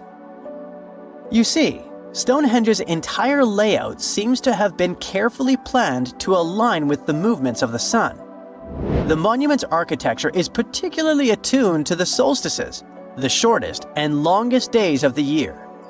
During the summer solstice, the sun rises perfectly in line with the heel stone, casting light straight into the heart of the stone circle. A spectacular, almost magical sight that surely wowed its ancient audience. But it's the midwinter solstice that seems to hold a special connection to the altar stone. As the sun sets on that day, its light aligns with the altar stone at the center of Stonehenge. To the builders of Stonehenge, this alignment may have symbolized more than just celestial precision. It likely carried profound ancestral and spiritual significance. The altar stone, illuminated by the setting sun, could have been seen as a bridge between worlds, connecting the living with their ancestors, the earth with the cosmos, and the present with the eternal. In a world without calendars, clocks, or weather apps, the solstices were everything. They marked the rhythm of life, guiding agricultural cycles and spiritual rituals alike.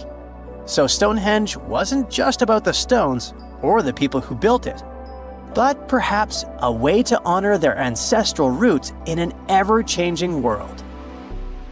There are entire communities of unusual tiny organisms that live in lagoons in Patagonia, and they are some of the first forms of life ever.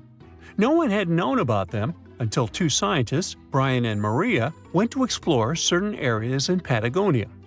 Now, Patagonia occupies nearly half of Argentina, and few people live there, only some farmers and sheep ranchers that mostly stay near rivers and grow things such as apples, pears, and alfalfa. A long time ago, it was a wild and distant place where Indian tribes lived.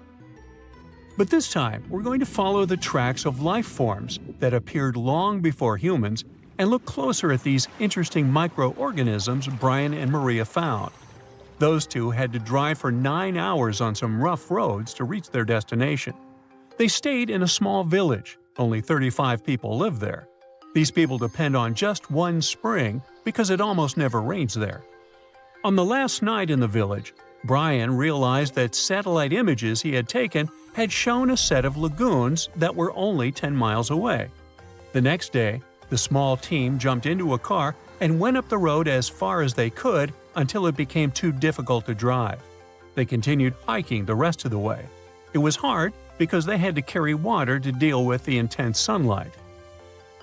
In some spots, they ended up sinking up to their knees in a slush made of salt. Up there were 12 lagoons with perfectly clear waters. The place itself didn't offer much, except for very acidic and salty water and intense direct sunlight.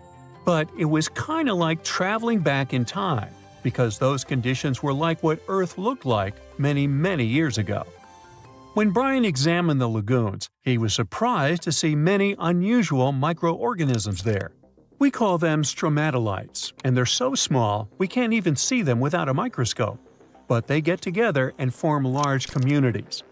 In the past, many unusual species lived this way. For example, cyanobacteria. They were important back in their time because they produced oxygen. Earth, in its initial stages, didn't have much of this gas in its atmosphere. The first stromatolites might have been formed by diverse types of bacteria that didn't necessarily produce any oxygen, but were just living their peaceful life there. They formed layers, piling on top of one another, so that at least some of them could get a bit of sunlight. They used sand and sticky liquids to stay close together. Brian was also incredibly surprised because those were the biggest living stromatolites he had ever seen. Living stromatolites usually grow to be over 3.3 feet high, but the newly found ones were 15 feet wide and a few feet tall, which is giant compared to those living in other places. And fossilized ones were even larger. A long time ago, they could grow bigger than today because there weren't many other species that could eat or harm them. Also, there are many other organisms today that can grow faster and more massive than them and take up their space. That's why stromatolites can only survive in rare places where hardly anything else can live, like in these very salty lagoons located high above sea level in Punta de Atacama. The stromatolites found there are the most famous ones because they might be some of the best examples of the earliest life on our planet. But they're not actually the first form of life on Earth. The oldest of their fossils are 3.5 billion years old, while some other evidence we have tells us that life on our planet appeared around 4.1 billion years ago. Maybe some stromatolites lived back then as well. But Earth has changed a lot since then, and the places where they might have lived haven't survived. Now, all this may not seem like a lot at first glance, because no one has found an exotic and weird beast our world has never seen. But these are notable examples of what searching for life somewhere else in the universe might look like.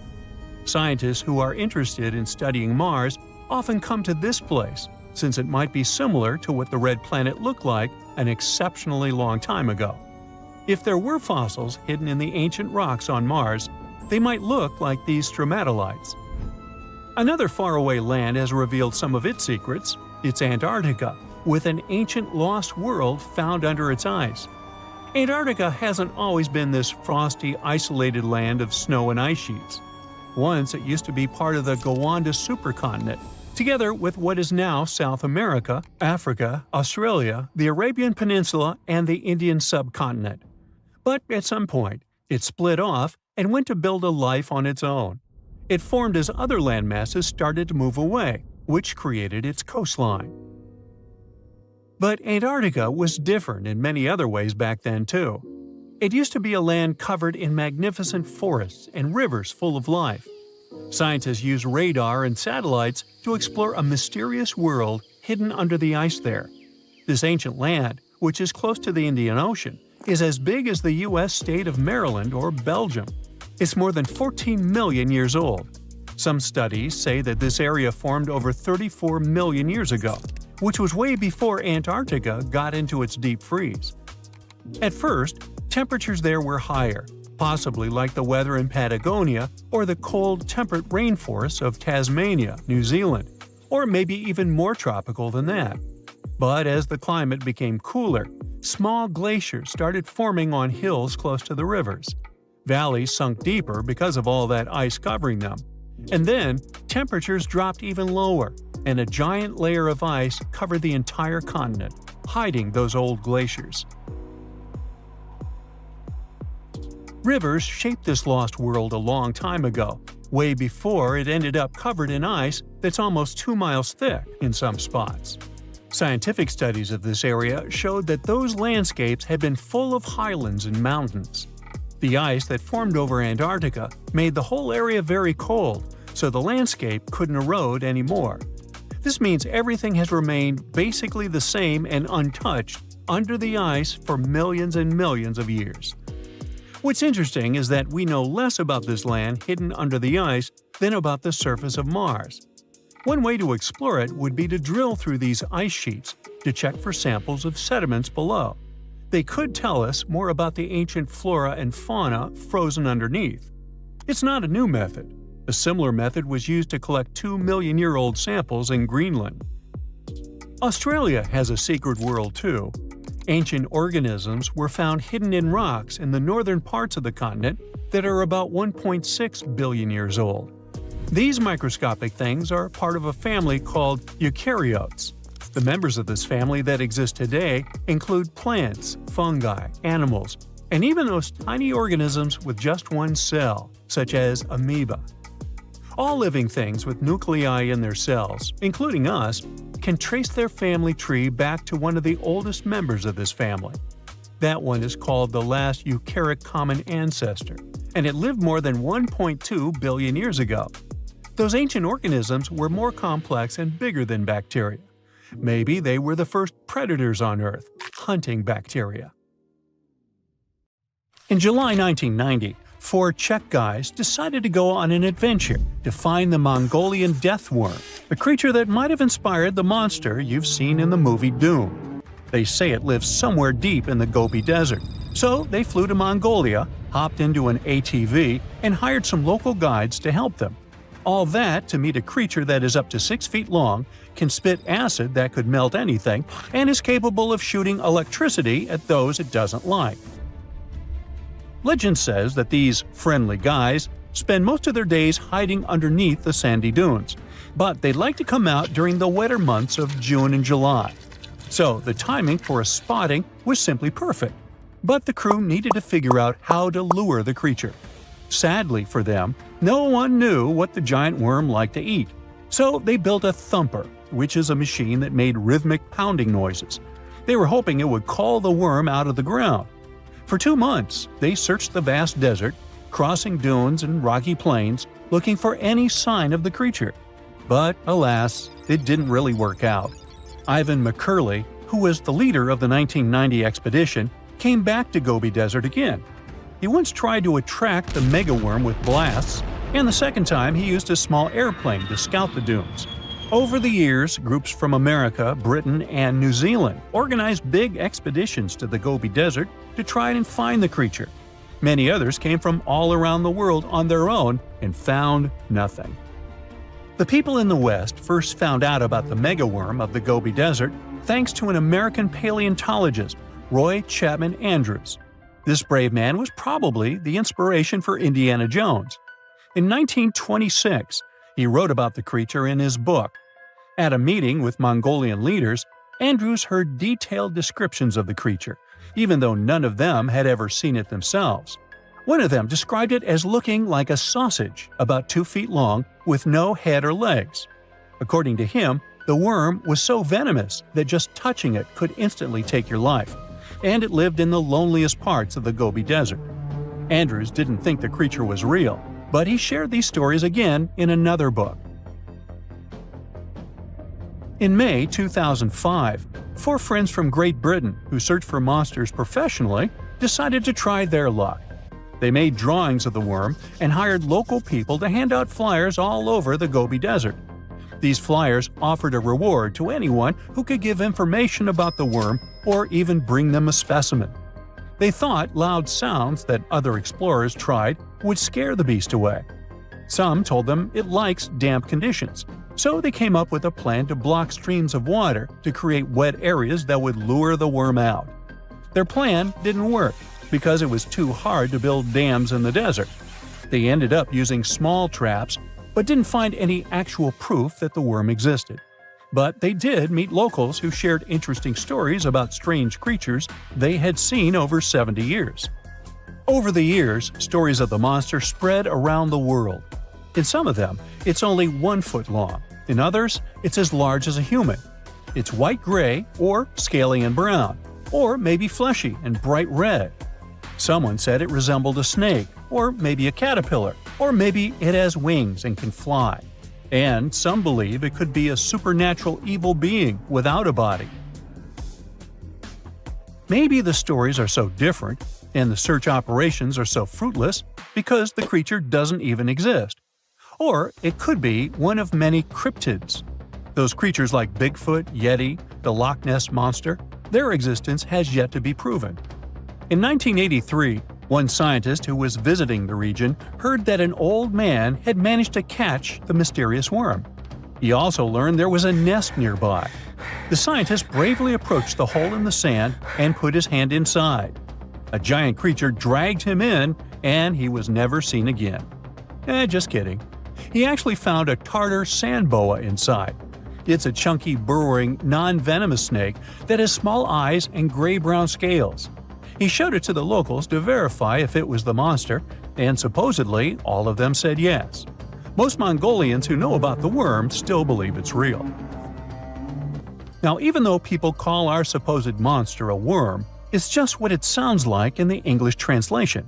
Many Mongol cultures have used this word for centuries to refer to any animals they thought to be really dangerous, especially snakes, even non-venomous ones. So, it doesn't have to be a literal worm after all. Worms are soft and squishy, but a creature living in the harsh Gobi Desert would need to be tougher, more like a snake or a type of lizard without legs. Neither of these creatures can shoot electricity or spit acid like they say the death worm does. But some snakes, like cobras, can spit venom that's dangerous for people. If it were real, the creature would have a backbone, and explorers searching for it would likely find some bones or evidence left behind. And there are actually fossil remains all over the Gobi Desert. Scientists found representatives of over 80 dino groups here over the last almost 100 years. It all started with the world's first dinosaur egg nests. This discovery changed all the scientists knew about dinos. It was the first proof they laid eggs. In the following 2 years, the same expedition team unearthed over 100 dinosaurs and took them to the American Museum of Natural History, where you can still see them today. Some of them were swimming around in the Cretaceous Sea that used to be here about 71 million years ago. They resembled modern birds. The mystery of the megaworm is still unsolved, but there used to be another mystery scientists finally managed to explain. Back in the 13th century, a famous traveler, Marco Polo, not the guy from the swimming pool game, crossed the Gobi Desert.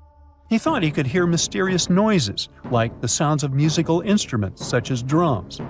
He wrote about it in his book and believed he might be hearing the voices of restless spirits. Scientists call these noises singing sands or booming sands. Unlike the squeaky sound you might hear when walking on a sandy beach, these desert sounds are much louder, like a musical instrument playing deep, haunting notes. Over the years, people came up with all kinds of ideas about what caused the sounds, like underground water or winds making the sand vibrate. Not all dunes can do this, and scientists wanted to figure out why. Sometimes the winds might cause a small avalanche on the side of a dune, and then you can hear the magical sound start. But this is rare. So, to study it, scientists had to help the dunes sing. They climbed to the top of a dune and slid down on their backs, using their hands and feet to push sand down. As the sand tumbled, the sound started softly and got louder. They could even feel the vibrations with their hands. So they found out that for a dune to sing, a few special things need to happen. The grains of sand must be the right shape. The dune has to be big, and the sand must be very dry, so no singing after it rains. Inside the dune, there's a hard layer of packed sand that acts like a giant speaker. This layer bounces the sound waves back and forth, makes the noise louder and louder, and creates a haunting melody that can fill the desert air. In other words, the dunes can play tunes. Yeah, sorry, I couldn't help myself with that one. For more than 3,000 years, the gold mask of Pharaoh Tutankhamun stayed hidden in the Valley of the Kings. This artifact, which stands about 21 inches tall, shows how skilled and artistic the ancient Egyptians were. But nobody expected that X-rays would reveal its biggest secret.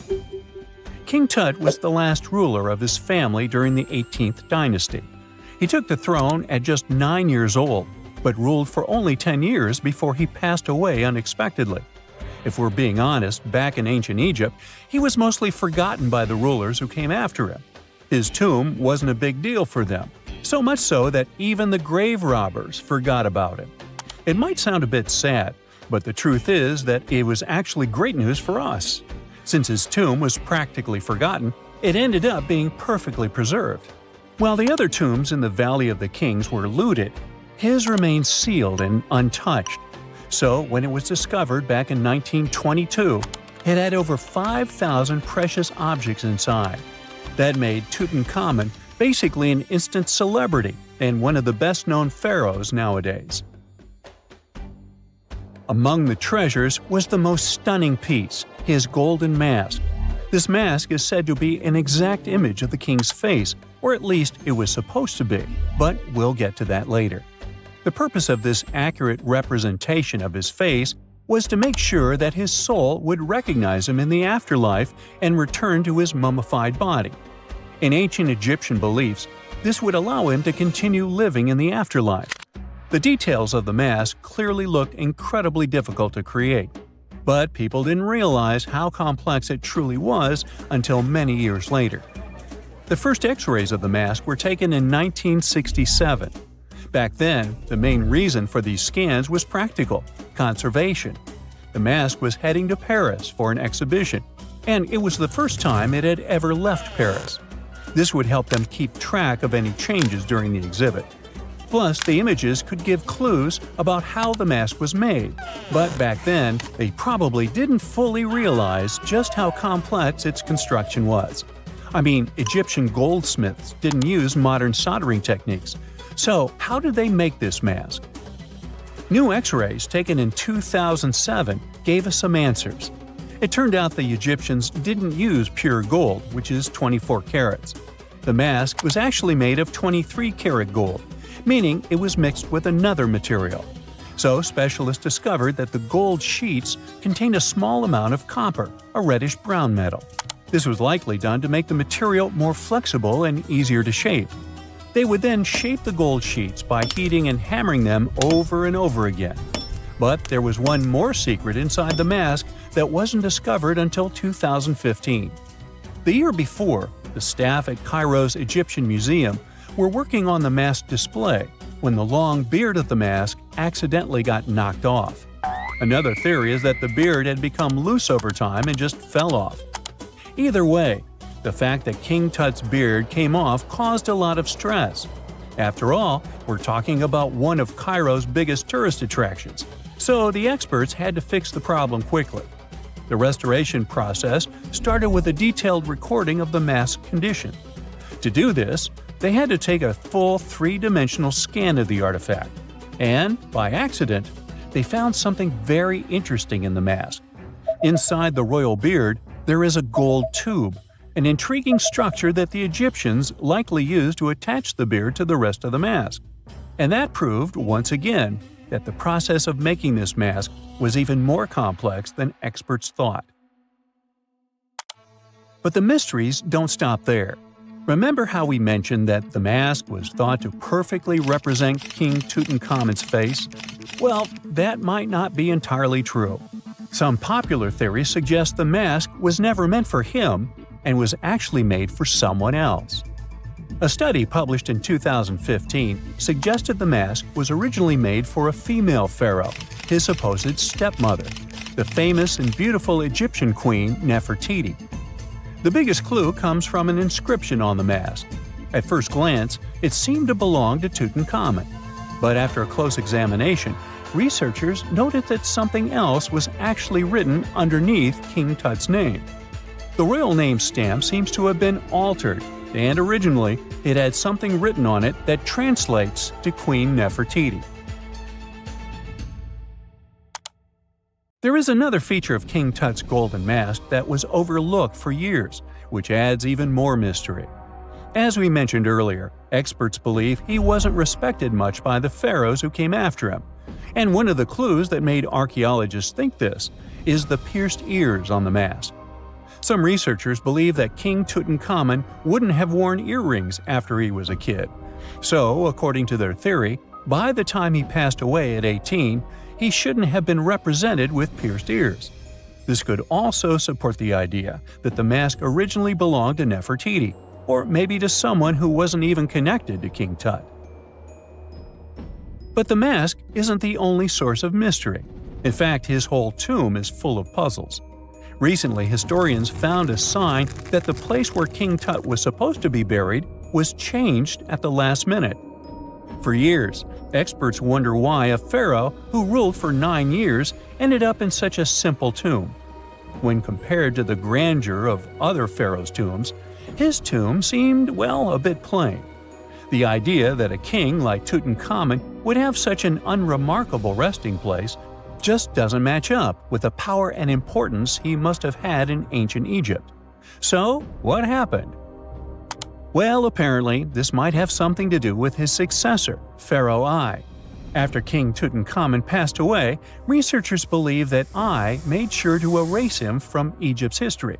So, one theory suggests that he was probably behind the quick decision to place King Tut's body in a smaller, less impressive tomb.